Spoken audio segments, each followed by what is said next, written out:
तो ध्यान से पहले एक बार हम लोग इस प्रश्न पत्रों पर बात करेंगे, फिर आप लोगों के जो है जो भी डाउट्स वगैरह हैं उन डाउट्सों पर भी हम लोग जिक्र करेंगे।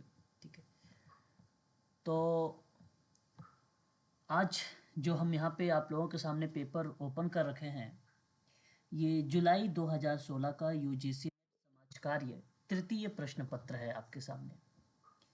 जुलाई में जो है ये क्वेश्चंस आए हुए थे।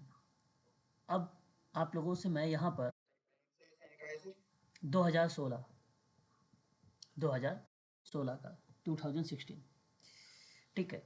और उसके बाद मैं आप लोगों को भी कुछ ट्रिक बताऊंगा, किस तरीके से आपको वो पेपर में जो क्वेश्चंस नहीं आते हैं उसको किस तरीके से अटेंड करेंगे, ट्रिक के माध्यम से वो भी बताऊंगा।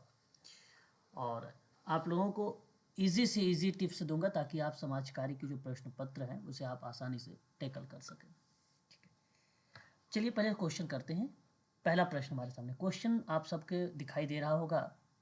मैं चाहूँगा कि आप लोग अपनी फ़ोन को रोटेट कर लीजिए, घुमा लीजिए, और स्क्रीन को आप लोग जूम भी कर सकते हैं। स्क्रीन जैसे ही जूम करेंगे तो क्वेश्चंस आपको थोड़े से बड़े दिखाई देने लगेंगे।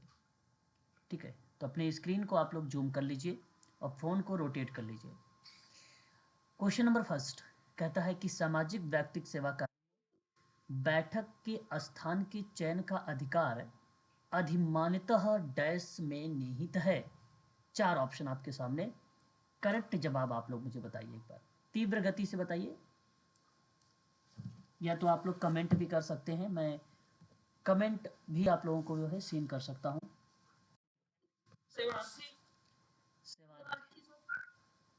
ओके, यहाँ जो क्वेश्चन नंबर आपका ए का आया है वो सेवार्थी का जवाब आ रहा है। चलिए ठीक है, और अगर हम बात करें आप लोगों से, करेक्ट जवाब ऑप्शन नंबर अगर आपके यहाँ पर होगा तो वह सेवार्थी ही है, सेवार्थी। ग्रुप वर्क में किसने कहा है बताइए, ग्रुप वर्क में किस व्यक्ति ने कहा है समूह के सदस्य के रूप में सेवार्थी है? हाँ, किसने कहा है ये बात? एच बी ट्रेकर ने कहा है, एच बी, हाँ एच बी ट्रेकर ने कहा है। यहाँ सही जवाब ऑप्शन नंबर आपको जो जा रहा है वो बी वाला। क्वेश्चन नंबर सेकंड, 25 सितंबर 2015 को संयुक्त राष्ट्र महासभा द्वारा अंगीकार किए गए प्रस्तावित सतत विकास लक्ष्य यानी एसडीजी के लक्ष्यों की संख्या कितनी दर्शाई गई है? तो हाँ, नहीं 169। क्वेश्चन नंबर दूसरे का जो ऑप्शन आपका जा रहा है वो थर्ड करेक्ट होगा। 17 लक्ष्य है और 169 विशिष्ट गोल है। मैंने आपको पहले भी इसके बारे में लिखवा चुका है, ठीक है, याद रखिएगा।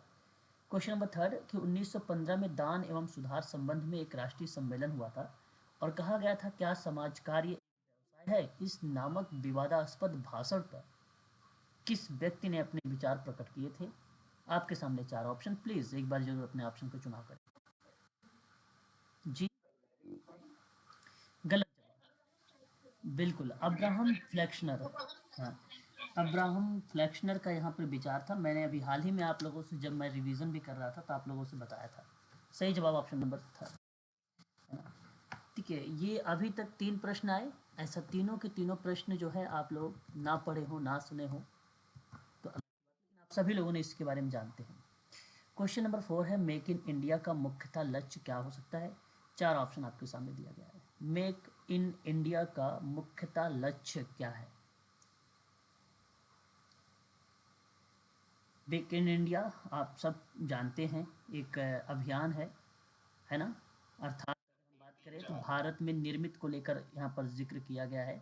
भारत को विनिर्माण के बड़े केंद्रों के रूप में स्थापित करने के संबंध में बात की गई है, और संकल्प ये है कि औद्योगिक उत्पादन को बढ़ाकर आर्थिक समृद्धि लाने की जो धारणाएं हैं उसको शामिल किया गया है। तो जो क्वेश्चन नंबर 4 आपका यहाँ पे करेक्ट हो रहा है। अगर मैं आपसे कहूँ वैश्विक निवेश को करना, कार्य का अवसर प्रोवाइड कराना और अर्थव्यवस्था को उन्नत करना, नवीन कार्यक्रम आयोजित करना, गलत जवाब। यहाँ पे करेक्ट जो ऑप्शन जाएगा आप ढूंढ सकते हैं कौन सा ऑप्शन को मैच कर रहा है, तो आप बता सकते हैं। ऑप्शन फोर्थ आप बता रहे हैं, बिल्कुल, यहाँ अगर मैं आपसे बात करूँगा तो ऑप्शन जो आपका यहाँ पे करेक्ट होगा वो 4 ऑप्शन करेक्ट होगा, 1, 2, 3, option number 4 is the right answer. अच्छा, अगर मैं आपसे मेक इन इंडिया कब आया था या कब लॉन्च किया गया था, आप ये भी कह सकते हैं मेक इन इंडिया कब लॉन्च किया गया था? नहीं। और कोई? हाँ, 2014 नरेंद्र मोदी जी ने सितंबर 2014 में इसको लॉन्च किया था। 25 सितंबर 2014 को इन्होंने लॉन्च किया था। ऑप्शन आपका 4 करेक्ट होगा। ध्यान से सुनते चलिए, ये प्रश्न इंपॉर्टेंट है भाई, हो सकता है एक आध प्रश्न आपको कल मिले।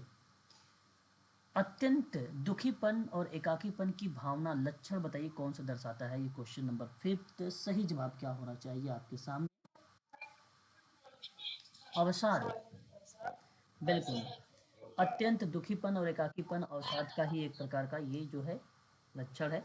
यहाँ पे सही जवाब अगर हम बात कर रहे हैं तो ऑप्शन नंबर 3 आपका करेक्ट जवाब है। ठीक है, चलिए बहुत बढ़िया है कि यहाँ पर अभी आप जितने भी क्वेश्चंस देखे हैं करेक्ट, यानी अगर मैं आपसे बात करूँ इम्पॉर्टेंट क्वेश्चन है और परीक्षा के दृष्टिकोण से बहुत ही महत्वपूर्ण है ना।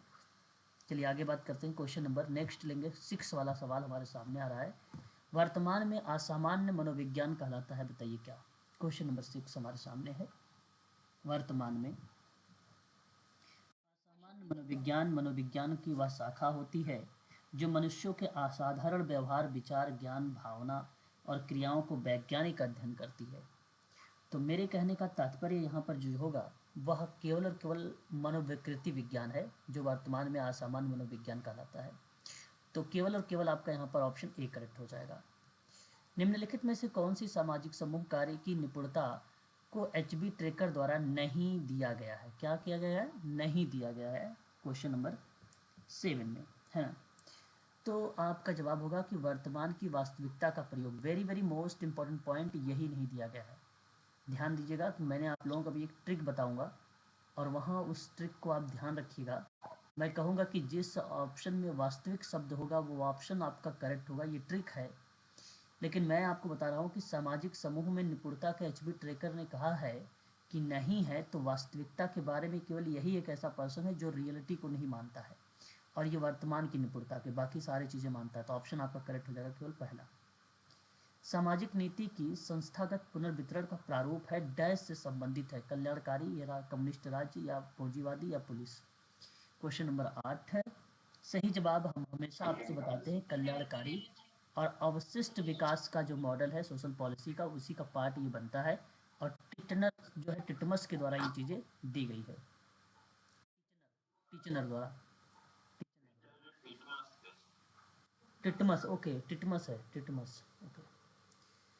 किस अधिनियम में औद्योगिक प्रतिष्ठानों को नियोक्ता की अपेक्षा की जाती है और ये नियोजन की शर्तों को परिभाषित करती है? वो अधिनियम बताइए जो औद्योगिक प्रतिष्ठान। थर्ड, औद्योगिक नियोजन स्थाती, ओके।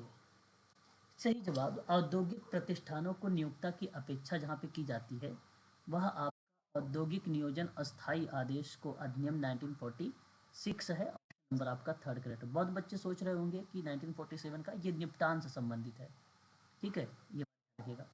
यहाँ पर बात करते हैं अगले सवाल की तरफ। क्वेश्चन नंबर हमारे सामने 10, ठीक है, क्वेश्चन नंबर 9 हो गया है, 10 देखिए कि वर्ष 2014 की वैश्विक परिभाषा के अनुसार समाज कार्य निम्नलिखित में से किसको बढ़ावा नहीं दिया जाना या नहीं दिए जाने से संबंधित है? क्वेश्चन नंबर 10, क्या जवाब आपको चाहिए? समाज, नहीं, सामाजिक विकल्प होगा। हाँ, 2014 की वैश्विक परिभाषा में समाज कार्य में बढ़ावा नहीं दिया जाना चाहिए, इस संबंध में अगर कोई बात हुई है तो ऑप्शन जो आपका जा रहा है वो आपका करेक्ट माना जाएगा, थर्ड। यहाँ पे third is the right answer होगा इस प्रश्न का सही जवाब, ठीक है। निम्नलिखित में से कौन व्यवस्था उपागम में कोई व्यवस्था नहीं है ना? व्यवस्था उपागम में कोई व्यवस्था, व्यवस्था उपागम जो है बर्टालैंड के द्वारा दिया गया था और सन 1940 में दिया गया था। तो क्वेश्चन नंबर जो हमारे सामने 11 है, ये दर्शाता है बेसिकली अगर हम बात करें व्यक्तित्व व्यवस्था को, और ऑप्शन नंबर फोर्थ यानी डी ऑप्शन आपका करेक्ट जवाब हो जाएगा यहाँ पर, ठीक है। अपनी स्क्रीन को आप लोग जूम कर लीजिएगा प्लीज़ एक बार। मैं आप लोगों से कई बार इसके बारे में बता चुका हूँ। ध्यान रखिएगा, आप फ़ोन को रोटेट करिए और रोटेट करके आप सभी लोग अपने स्क्रीन को जूम कर सकते हो, तो आपको पिक्चर जो है साफ क्लियर दिखाई देगी। क्वेश्चन नंबर 12, मादक द्रव्यों के दुरुपयोग का अभिप्राय क्या हो सकता है। क्वेश्चन यहाँ पे देख सकते हैं 12 नंबर का सवाल, और सही जो जवाब जाएगा वो ऑप्शन नंबर आपका अवैध मादक पदार्थ का उपयोग। तो मादक पदार्थों का दुरुपयोग का मतलब यही होता है कि अवैध मादक पदार्थों का उपयोग। इस पे मैंने आप लोगों को कल ही जिक्र किया था, याद होगा। कौन कौन से ऐसे देश हैं जो क्रिसेप्ट गोल्डन के अंतर्गत आते हैं, बताइए। अवैध मादक पदार्थों का उपयोग golden क्रिसेप्ट।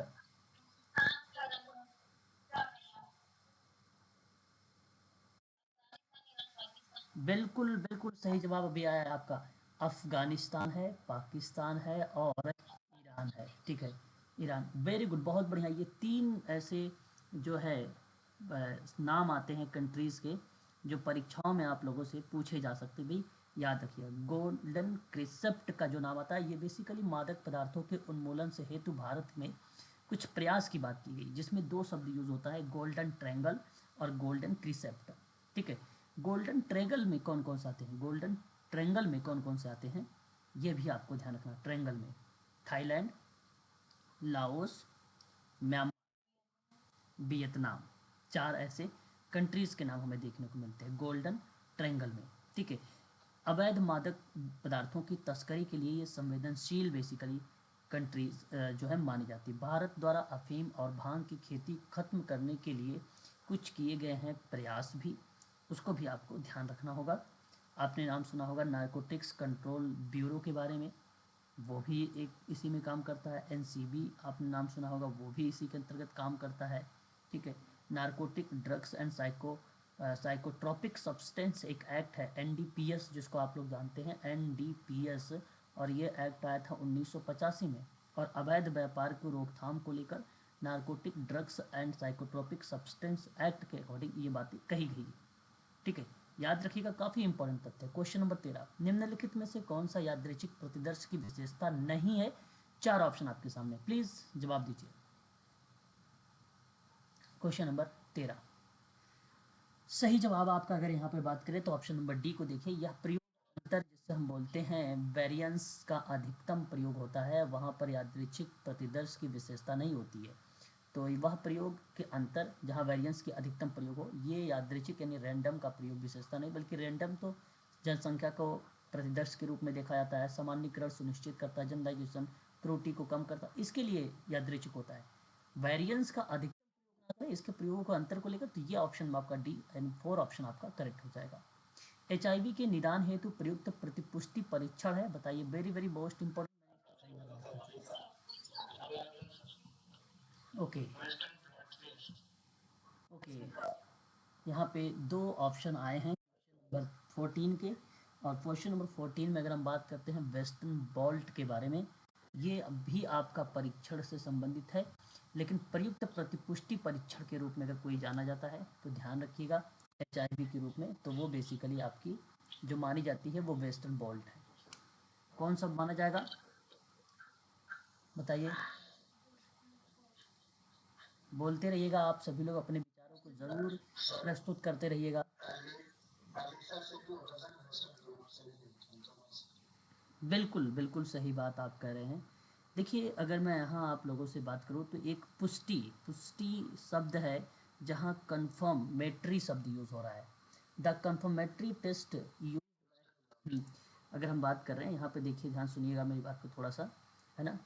Confirmatory test use to diagnosis H I V is, शब्द आपके सामने वही है कि एचआईवी निदान के लिए प्रयुक्त प्रतिपुष्टि टेस्ट कौन सा है ना, हमारे सामने। इसके अंतर्गत हम बात करें ना, तो तब आप लोगों को जो जवाब आएगा वो ऑप्शन नंबर बी होगा, वेस्टर्न बोल्ट होगा। वेस्टर्न बोल्ट होता है, याद रखिए। Adult and children over 18 month of एव एज के जो होते हैं, उनमें बेसिकली ये डायग्नोसिस के लिए यूज़ किया जाता है वेस्टर्न बोल्ट को। ठीक है, याद रखिएगा, इंपॉर्टेंट शब्द है। वेस्टर्न ब्लॉट टेस्ट और एनटीए टेस्ट होता है। कितने लोग जानते हो एनटीए टेस्ट? प्लीज़, ये भी बेसिकली आमतौर पर एचआईवी की पॉजिटिव की पुष्टि करने के लिए किया जाता है। प्लीज़ बताइए एक बार। हाँ, न्यूक्लिक, देखिए यहाँ अगर हम बात करते हैं आपको लेकर यहाँ आप लोगों से, तो एक चीज़ ध्यान रखिएगा आप सभी लोग, जो प्रतिक्रियाएं बनाई जाती हैं यहाँ पे, ठीक है, जैसे ह्यूमन इम्यूनोडिफिशियंसी वायरस जो शरीर की प्रतिरक्षा प्रणाली पर हमला करती है ना। तो उस परिप्रेक्ष्य में बेसिकली जो नाम हमें देखने को मिलता है वो वेस्टर्न बोल्ट मिलता है, वेस्टर्न बोल्ट का यूज़ होता है। और इसके अंतर्गत जो एक एनटीए सर्च है वो नॉर्मल, इसका बेसिकली फुल फॉर्म मुझे भी एग्जैक्ट याद नहीं आ रहा है। न्यूक्लिक एसिड टेस्ट नहीं होगा, ये दूसरा आप बता रहे हैं, एनटीए ये नहीं होगा, है ना, ये नहीं होता है, ठीक है। यहाँ अगर हम बात करते हैं एनटीए नॉर्मल से कुछ होता है ना, नॉर्मल से कुछ होता है, बट यहाँ वेस्टर्न बोल्ट, तो वेस्टर्न बोल्ट या एनटीए टेस्ट का उपयोग आमतौर पर एचआईवी पॉजिटिव की पुष्टि के लिए किया जाता है, और ये आपका फिर वहाँ पे करेक्ट होगा। न्यूक्लिक एसिड एक जो है सीक्वेंस होता है बेस्ड एप्लीकेशन एसे है, जो बेसिकली नाम से जाना जाता है NASBA, ठीक है, इसके नाम से जाना जाता है। और एक जो है आरटी, जिसको RT-PCR कहते हैं, वो होता है। और ये बेसिकली जो है 3 तरह का टेक्नोलॉजी खून में एचआईवी वायरस को देखने के बारे में बात करती है इसके संबंध में। तो ये नाम याद रखिए, जिस तरीके से एलिसा टेस्ट है उसी तरीके से NASBA भी है। मैं फिर से इसका नाम रिपीट करूँगा, न्यूक्लिक एसिड और सीक्वेंस बेस्ड एप्लीकेशन ऐसे है ये, ठीक है। तो ये चीज़ ध्यान रखिएगा यहाँ करंट।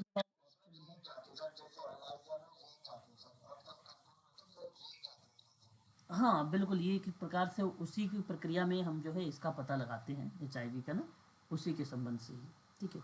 पॉजिटिव है या निगेटिव है ना। पॉजिटिव होने पर हल्का सिर दर्द हो या कई बार दर्द हो, अचानक बढ़ जाना, वो प्रक्रिया उसी के अंतर्गत आती है। ऑप्शन नंबर यहाँ पर बी करेक्ट होगा। किशोर न्याय बोर्ड डैश के मामले से संबंधित है, बताइए। 4 ऑप्शन आपके सामने, क्वेश्चन नंबर 15 करेक्ट जवाब। कानून के विरुद्ध जो बच्चे होंगे, कानून के, नहीं नहीं, कानून के विरुद्ध बच्चे जो होंगे, ये ऑप्शन आपका करेक्ट जाएगा, बी वाला, सेकंड। नियमित देखभाल करता, जी। कि, देखिए, किशोर न्याय बोर्ड के डैश से मामले से संबंधित है, देखभाल और सुरक्षा के संबंध में यहाँ पे प्रश्न आया। तो यहाँ पे कमेटी वगैरह, वर्कर्स कमेटी हो जाती है, हर अगर घर अगर पूछता, पर्यवेक्षक घर पूछता, विशेष गृह पूछता, तो उस संबंध में कानून के विरुद्ध वाले बच्चे बेसिकली सारे बच्चे उसके अंतर्गत कहीं ना कहीं आ ही जाते हैं। तो इसलिए ऑप्शन नंबर आपका बी करेक्ट हो जाएगा। यहाँ पे अगर आप विशेष घर होता या सुधार गृह होता, तो उसके संबंध में देखभाल और सुरक्षा की जरूरतमंद बच्चे होंगे, तो वो आपके करेक्ट हो जाते हैं। क्योंकि किशोर न्याय अधिनियम में वही बच्चे आते हैं ना जो कानून के खिलाफ रहते हैं, है कि नहीं, जो उनके खिलाफ कानून का उल्लंघन वगैरह करते, वही बच्चे आते हैं। तो वो बेसिकली इंपॉर्टेंट था। तो यहाँ पे ये इंपॉर्टेंट है, इस पॉइंट नंबर ए इंपॉर्टेंट नहीं है, बी इंपॉर्टेंट है, ठीक है। क्वेश्चन नंबर 16 कि नियमित देखभालकर्ता को राहत प्रदान करने हेतु बीमार विकलांग के लिए कुछ घंटे अथवा सप्ताह हेतु निर्मित अल्पकालिक अथवा अस्थायी देखभाल डैश कहा जाता है। 4 ऑप्शन आपके सामने, क्वेश्चन नंबर 16 है। और सही जवाब अगर हम बात करें तो ऑप्शन नंबर आपका विराम देखभाल जाएगा, option number second is the right answer होगा। विचारणीय मुद्दों के संबंध में अगर आपको यहाँ पे देखो दिया गया है क्वेश्चन नंबर 17, मैं ऊपर कर रहा हूँ, स्क्रीन को स्क्रॉल कर रहा हूँ। कह रहा है कि विचारणीय मुद्दों से शामिल कौन कौन सा होता है। एक है काला आयाम, देख सकते हैं आप लोग यहाँ पर, डायमेंशन है, टाइम डायमेंशन, प्रत्याशित परिणाम है, सुधार है, सीमाएं हैं। 4 जो है यहाँ पे पॉइंट्स दिए गए हैं। क्वेश्चन नंबर 17, सही जवाब क्या होना चाहिए। स्क्रीन को आप रोटेट करिए, जूम कर लीजिए, आपको साफ दिखाई देगी स्क्रीन। क्वेश्चन नंबर आपका देखिए, यहाँ पर अगर हम बात करें, काला आयाम हो जाएगा, प्रत्याशित परिणाम हो जाएगा, और सीमाएं रहेंगी। सुधार नहीं रखा गया है विचारणीय मुद्दों में, तो ध्यान रखिएगा पहला, दूसरा, चौथा, ये फैक्ट है, याद रखिएगा आप सभी लोग, टर्म ऑफ जो है रेफरेंस यूज़ होता है, ये शब्द ध्यान रखिएगा, टर्म ऑफ रेफरेंस इंक्लूड, है ना। तो इसके अंतर्गत जो चीज़ें इन्वॉल्व है, TOR, इसको इन शॉर्ट में हम लोग बोलते हैं। और मैं चाहूँगा कि इस शब्द को आप लोग ज़रूर ध्यान में रखें। शर्त की, संदर्भ की शर्तें इसको बोला जाता है हिंदी में, या विचारणीय मुद्दे इसको कहा जाता है हिंदी में। एक परियोजना समिति बैठक, बातचीत या ऐसे लोगों की किसी संग्रह के उद्देश्य और सूचनाओं का परिभाषित करती है जो एक साझा लक्ष्य को पूरा करने के लिए मिलकर काम करने में सहमत होता है, उससे संबंध में ये है। तो इसका TOR में शामिल क्या क्या है, जैसे सफलता के खतरा हो गया, जोखिम हो गया, बाधाएं हो गई, है ना। कभी कभी परियोजना चार्टर के रूप में भी संदर्भित होता है, ठीक है। तो TOR का वर्णन बेसिकली परियोजना चार्टर में हायर एजुकेशन को लेकर या उच्च स्तरीय आवश्यकताएं हो गई, धारणाएं हो गई, बाधाएं हो गई, है ना, इनके बारे में बात करता है। तो आप काल आयाम होगा और आपका प्रत्याशित परिणाम होगा, सीमाएं होंगी, सुधार यहाँ पर आपका करेक्ट नहीं होगा। इस शब्द को भी आप लोगों को थोड़ा सा ध्यान रखना होगा, ठीक है। आगे बात करते हैं, क्वेश्चन नेक्स्ट हमारे सामने होगा, क्वेश्चन नंबर 18 की बात हम लोग करेंगे। 18 नंबर का सवाल आपके सामने दिया गया है, बताइए किस चीज़ को रिप्रेजेंट करेगा ये 18। निम्नलिखित में से कौन सामाजिक तथ्य की अवधारणा से संबंधित है? सामाजिक तथ्य से कौन रिलेट करता है? सामाजिक तथ्य उन मूल्य, सांस्कृतिक मानक और सामाजिक संरचनाओं को कहते हैं जो व्यक्ति को परिवर्तित करता रहता है और उसके ऊपर सामाजिक बंधन को अध्यारोपित करता रहता है। तो इस प्रक्रिया में बेसिकली ऑप्शन नाम जो जाता है वो ऑप्शन नंबर ए आपका करेक्ट हो जाता है। हर्बर्ट स्पेंसर के समाज के प्रतिमान जो है अनिवार्यता के रूप में रखा गया है, और यहाँ पर आप समझ सकते हो ऑप्शन आपका कौन सा करेक्ट जाएगा। ओके, ऑप्शन थर्ड की तरफ आप लोग झुकाव कर रहे हैं, परंतु यहाँ ऑप्शन अगर हम बात करें तो थर्ड नहीं होगा। समाज का प्रतिमान अनिवार्यता के रूप में अगर कोई जिक्र किया है तो वो शब्द आता है जैविक का। तो हर्बर्ट स्पेंसर के समाज का प्रतिमान अनिवार्यता जैविक था, है ना। हाँ, तो कैसा था वो? जैविक था, क्योंकि मैं बता दूं आपको कि इन्होंने स्वैच्छिक, संविदात्मक रूप से स्वीकार, सामाजिक दायित्वों पर आधारित, जटिल और भिन्न जैसी प्रतिक्रियाओं पर हर्बर्ट स्पेंसर ने बात किया था।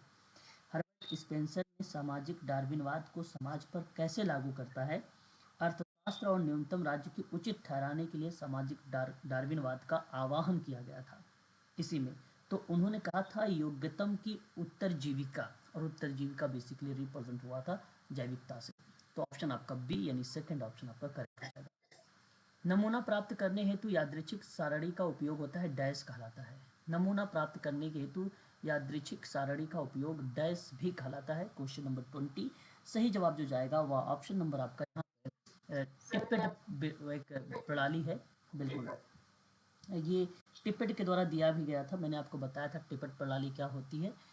उसमें लगभग 4 अंकों का डिजिट होता है, जैसे सबसे बड़ी 4 अंकों की संख्या जो होती है 999 होती है, और अगर मैं यहाँ पे कहूँ 10, तो ये 4 अंकों को कुछ इस तरीके से कोड बने होते हैं, ठीक है। और बच्चा क्या करता है, इस पर फिंगर रखता है, और जो इसको चुनाव कर लेगा, जैसे कि मतलब ये इसको चुनाव कर लिया बच्चा ने, तो 3 4 7 हो जाएगा, और 7 और 5 जो 3 आपका 10 हो जाएगा। तो 10 नंबर का जो बच्चा है उसका चुनाव हो जाता है। ये 10 नंबर का कोड है। तो उसी प्रक्रिया में टिप्पट पढ़ाई, ये इसको रैंडम सारणी में उपयोग में लाया जाता है। ऑप्शन नंबर आपका 4 इज द राइट आंसर होगा। तो नमूना प्राप्त करने हेतु यादृच्छिक सारणी का उपयोग कहलाता है क्या? तो टिप्पट प्रणाली कहलाता है। ऑप्शन 4 करेक्ट है। शब्द कोरियस दिया गया है, डैश से संबंधित है, आपको जवाब देना है इसका करेक्ट ऑप्शन क्या होगा, ठीक है। CARI बताइए, और लिखा है NGS, क्या है ये? जी, 1 नंबर का आप यहाँ पर दर्शा रहे हैं इसके बारे में। ओके, देखिए यहाँ ये जो शब्द आप देख रहे हैं, इसके परिप्रेक्ष्य में अगर मैं आप लोगों से बात करें, केयरिंग एक शब्द होता है जहाँ दूसरों के प्रति चिंता, दया महसूस करना या दिखाना, इस तरीके की प्रतिक्रिया में या देखभाल की प्रक्रिया में हम लोग इसको जानते हैं केयरिंग से। तो इस सवाल का जो करेक्ट जवाब होगा क्वेश्चन नंबर 20 का, वह ऑप्शन नंबर बी करेक्ट होगा, दत्तक ग्रहण से। आपने CARA के बारे में पढ़ा होगा, है ना? CAR के बारे में आप लोगों ने पढ़ा होगा, याद करिए आप सभी लोग, ये एक एक्ट है। हाँ, तो ये बेसिकली, जैसे अगर मैं बात करूँ कि care and protection of children act सन 2015 की प्रक्रिया शामिल की गई थी, ठीक है। और उसके अंतर्गत अगर हम बात करें तो CARA भी एक ऐसा शब्द है जहाँ रिलेट कराता है। तो मेरे हिसाब से अगर मैं आप लोगों से बात करूँ तो जो केयरिंग शब्द रिलेट होता है वो दत्तक ग्रहण से रिलेट होता है, ठीक है? तो ऑप्शन नंबर आपका बी करेक्ट होगा, यहाँ पर और कोई ऑप्शन नहीं होगा इसके अलावा। माध्य के लिए माध्य के लिए माध्य के लिए किए गए या माध्य से लिए गए विचलन के वर्गों का योग क्या होता है? बहुत आसान सा सवाल, क्वेश्चन नंबर 22 सही जवाब ऑप्शन में आपको देना है। तो आपका क्या होना चाहिए? माध्य से लिए गए विचलन के वर्गों का योग हमेशा क्या होगा? हमेशा वो न्यूनतम होता है। हमेशा क्या होता है? वो न्यूनतम होता है। यानी ऑप्शन नंबर अगेन आपका बी करेक्ट हो जाएगा। निम्नलिखित में से कौन सा समाज संसाधन का प्रकार ये नहीं है? ये आपको जवाब देना है। प्रकार ये नहीं है, क्वेश्चन नंबर 23 हमारे सामने है, और ये प्रकार नहीं है तो वित्तीय लेखा परीक्षण का प्रकार नहीं है, मानव संसाधन प्रकार का। बाकी अवरोध विहीन को पहुंच में सुनिश्चित करना, कार्य संस्कृति को बढ़ावा देना, जो है प्रशिक्षण एवं विकास, ऑप्शन आपका थर्ड यहाँ पर करेक्ट हो जाएगा क्वेश्चन नंबर 23 का। क्वेश्चन नंबर 24 किसे किसे क्वेश्चन नंबर 24 हमारे सामने है। क्वेश्चन 24 कह रहा है कि किसने समुदाय के विकास के स्थानिक विकास प्रारूप का प्रतिपादन किया है? चार ऑप्शन आपके सामने दिए गए हैं, इसका करेक्ट क्या होना चाहिए प्लीज एक बार बताइएगा। क्वेश्चन नंबर 24 सही ऑप्शन की अगर हम बात करते हैं तो जैक रोथमैन ने, बेसिकली अगर हम बात करें, ये जो जैक रोथमैन देख रहे हैं आप, हाँ, तो इसने बेसिकली अमेरिकी समाजशास्त्री हैं, ये समाजशास्त्री थे। इन्होंने समुदाय विकास के स्थानिक विकास पर बात किया। किस पर बात किया था? स्थानिक विकास। और मैंने आप लोगों को एक सामुदायिक नियोजन पर बात किया था, दूसरा सामुदायिक नियोजन था इनका, तीसरा क्या था इनका? सामाजिक क्रिया या सामुदायिक क्रिया आप कह सकते हो, है ना? तो इस पर इन्होंने बात की। अभी तो मैंने हाल ही में आप लोगों को कल की क्लास में बताया था, जॉक रहमान के बारे में, मुरली जी रॉस के बारे में, और HY सिद्दीकी के बारे में, है ना? याद रखिएगा। क्वेश्चन नंबर 25 निम्नलिखित में से कौन जो है उत्तम सामाजिक योजना प्रक्रिया की विशेषता या विशेषताएं है? ठीक है, ये आपको बताना है। जो है उत्तम सामाजिक योजना प्रक्रिया का, ठीक है, ये शब्द है, और इस शब्द की विशेषता आपको बताना है क्वेश्चन नंबर 25 में। तो अगर मैं बात करूँ, देखो एक भागीदारी पूर्ण आपका आ जाएगा, लोकतांत्रिक आपका आ जाएगा, समावेशी आ जाएगा, लेकिन केंद्रीकृत है ये आपका पार्ट नहीं है। 1 2 3 आपका ऑप्शन नंबर सेकंड में आपका करेक्ट हो जाएगा, ठीक है। क्वेश्चन नंबर आगे बढ़ेंगे, अगला सवाल हमारे सामने क्वेश्चन नंबर देख रहे हैं 26। निम्नलिखित में से कौन सी चिकित्साएं व्यवहार रूपांतरण से संबंधित हो सकता है? क्वेश्चन नंबर 26 का सही जवाब अगर हम बात करेंगे तो ध्यान रखिएगा, एक आवेगात्मक चिकित्सा होगा, एक अभिकथनात्मक चिकित्सा होगा, एक विमुक्ता चिकित्सा होगा, एक सामान्य विलोपन होगा। ये बेसिकली चिकित्साएं जो व्यवहार को रूपांतरण के संबंध में मानी जाती हैं, और ये करेक्ट जवाब आपके सारे ऑप्शन माने जाएंगे सत्य। यहाँ पे सारे ऑप्शन जो जाएंगे आपके वो करेक्ट की तरफ जाएंगे। बात समझ रहे हो ना आप लोग? नंबर हमारे सामने 26 है, और इसका सारे के सारे जितने भी ऑप्शन हैं वो सभी ऑप्शन आपके करेक्ट माने जाएंगे। CBT पर आधारित है आपका आवेग चिकित्सा, ठीक है, ये इस बात को भी आप ध्यान रखिएगा, और ऑप्शन यहाँ पे 4 करेक्ट है। 27 आश्रम शाला योजना, ठीक है, डैश में शिक्षा बढ़ावा देने की केंद्र सरकार की योजना है, ठीक है। सवाल आपके सामने बहुत ही आसान सा सवाल, आश्रम शाला योजना,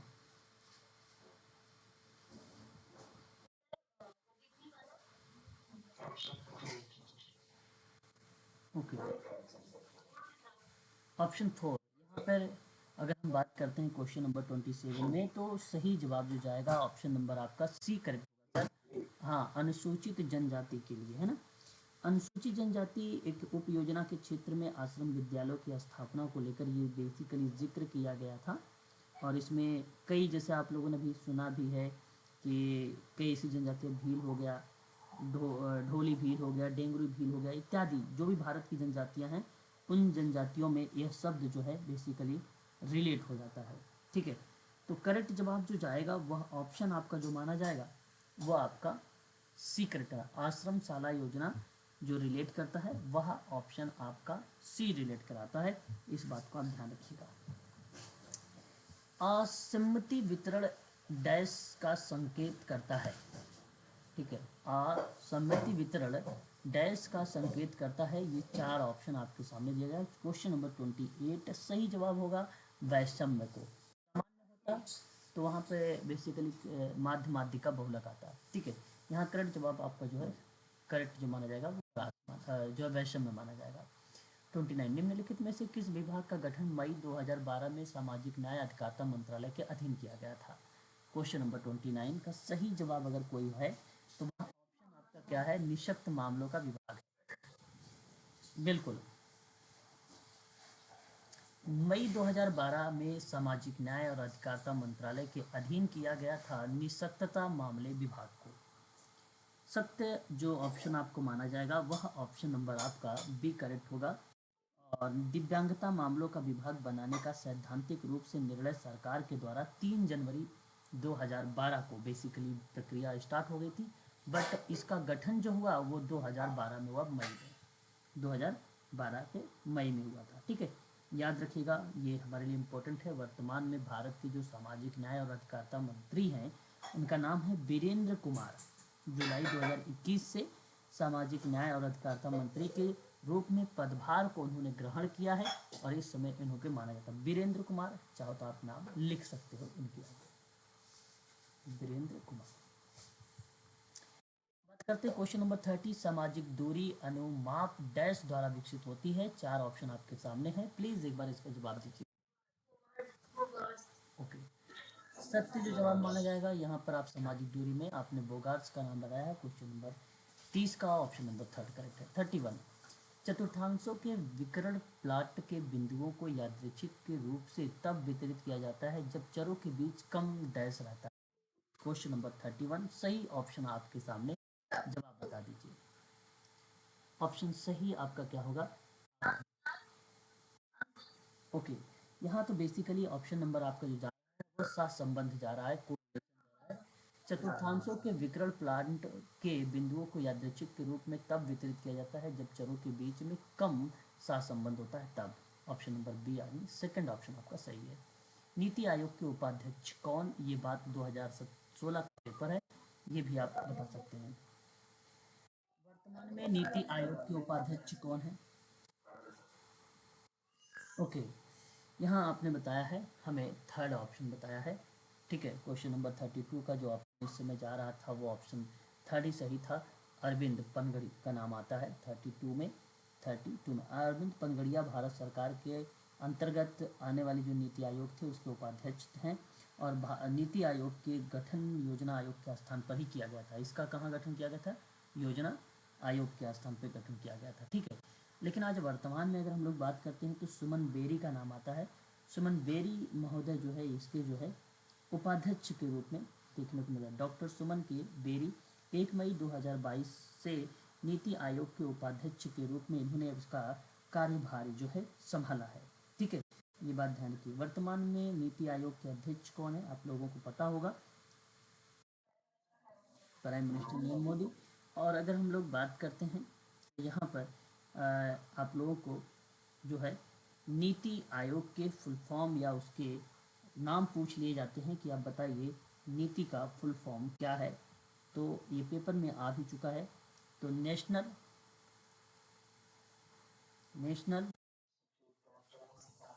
institutional for transforming in transforming India. ठीक है, ट्रांसफार्मिंग इंडिया। ठीक है, नीति आयोग। अच्छा, नीति आयोग 1 जनवरी 2015 को आया, 1 जनवरी 2015 को आया। ठीक है, ये बात आप ध्यान रखिए। अगला सवाल देखिएगा आप लोग थोड़ा सा। क्वेश्चन नंबर 33 नीति आयोग के परिवर्तन शब्द नीति का मतलब क्या है। नीति का देखो मीनिंग पूछा है क्वेश्चन नंबर 34 में। तो इसका जो तात्पर्य है या मीनिंग है नीति आयोग को, भारत भाव परिवर्तन संस्थान इसको बोला जाता है। भारत सरकार द्वारा गठित एक नया संस्थान है जिसे योजना आयोग के स्थान पर बनाया गया है। तो national institute for transforming India, option A correct है। यानी देख लीजिए यहाँ पे नीति का पूरा फुल फॉर्म ही पूछ लिया मैंने जो अभी बताया था।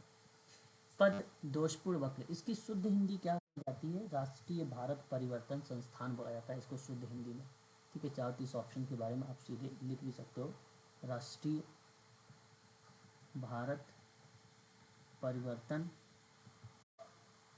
संस्थान। ठीक है। पद दोषपूर्ण चक्र यानी वेरिएंस साइकिल के प्रवर्तक कौन है? Very very most important question सामने। ठीक है। The term variance cycle was proposed by, अगर आपसे सवाल पूछा जा रहा है परीक्षा में तो ऑप्शन यहाँ पर क्या लगाएंगे? क्वेश्चन नंबर 35 कुन्नार मेडल का नाम लगाएंगे। के अर्थशास्त्री हैं, राजनेता, नोबेल पुरस्कार के विजेता हैं। ठीक है, और यहाँ पे करेक्ट जवाब होगा option number second is the right answer होगा, गुन्नार मेडल। ठीक है, बहुत बढ़िया जवाब, ऑप्शन आपका हो जाएगा मेडल। निम्नलिखित में से कौन मजदूर जो है किसान शक्ति संगठन से संबंधित है? ठीक है, बड़ा आसान सा सवाल है, विद्वान को बताना है आपको, है ना।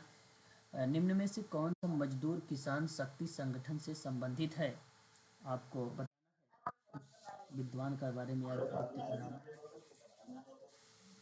ओके, देखिए मजदूर किसान शक्ति संगठन एक सामाजिक आंदोलन है भारत में। अगर हम जिक्र करते हैं तो आरटीआई एक्ट के बारे में आप लोगों ने सुना होगा, सब लोग भली भांति से जानते हैं, उससे रिलेटेड है। तो किससे किसके साथ जुड़ा हुआ है बता सकते हैं आप लोग? मजदूर किसान शक्ति संगठन। अरे भाई मैं बता रहा हूँ, मेरी बात सुना, यहाँ पे अरुणा राय करेक्ट जवाब है। चलो ठीक है, मैंने मान लिया। मैं आपसे ये कह मजदूर, यहाँ पे मैं ये कह रहा हूँ कि मजदूर किसान शक्ति संगठन जो है सामाजिक आंदोलन भारत के साथ, भारत एक जो है एक अधिनियम है, वह किस अधिनियम से जुड़ा है? आरटीआई से जुड़ा है कि आरटीआई अधिनियम से जुड़ा हुआ है? आरटीआई है एक आरटीई है, ध्यान से लिखा, एक आरटीई है और एक आरटीआई है, और एक मनरेगा है और एक आपका जो है एनएचएम राष्ट्रीय स्वास्थ्य मिशन है। तो बताइए इनमें किससे जुड़ा हुआ है ये मजदूर किसान शक्ति? तो मजदूर किसान शक्ति से जुड़ा है आरटीआई से, आरटीआई से जुड़ा है आपका सेकंड। और आरटीआई में जब हमने पढ़ा तो अरुंधति रॉय, अरुंधति रॉय और प्लस अरुणा राय, सॉरी अरुंधति राय तो नाम नहीं आएगा, अरुंधति का नाम जो रुपए का सिंबल बताया है ऐसे, ये रुपए का सिंबल किसने बताया है? अरुंधति राय ने बताया है। किसने बताया ये? अरुंधति राय ने। यहाँ करेक्ट जवाब हो जाएगा अरुणा राय। अरुणा राय भारत की एक राजनीतिक और सामाजिक कार्यकर्ता है। सन 1968 से 75 तक में भारतीय प्रशासनिक सेवा में इन्होंने कार्य किया है। और ऑप्शन जो करेक्ट आपका माना जाएगा वह ऑप्शन नंबर आपका सी करेक्ट होगा, है ना। अरुंधति रॉय के बारे में अगर हम बात करें तो वे मेवाड़ के जो है राजसमंद जिले के स्थिर एक देवडुगरी गांव है। उन्हीं के संपूर्ण देश में संचालित मजदूर किसान शक्ति संगठन की संस्थापिका और अध्यक्ष के रूप में इन्हीं को जाना जाता है। ऑप्शन नंबर आपका करेक्ट जवाब होगा वो थर्ड।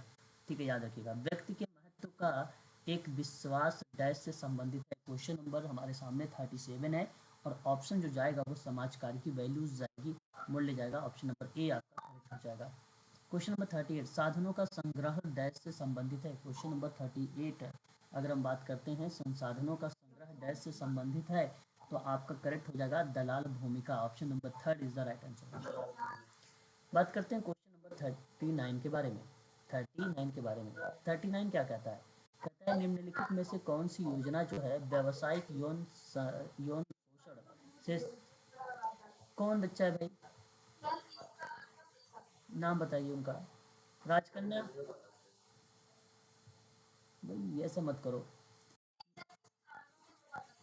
ठीक है, निम्नलिखित में से कौन सी योजना जो है व्यावसायिक यौन शोषण हेतु महिलाओं तथा बच्चों की तस्करी के संबंधित है? क्वेश्चन नंबर 29 इसका सही जवाब हमारे सामने बताइए क्या होना?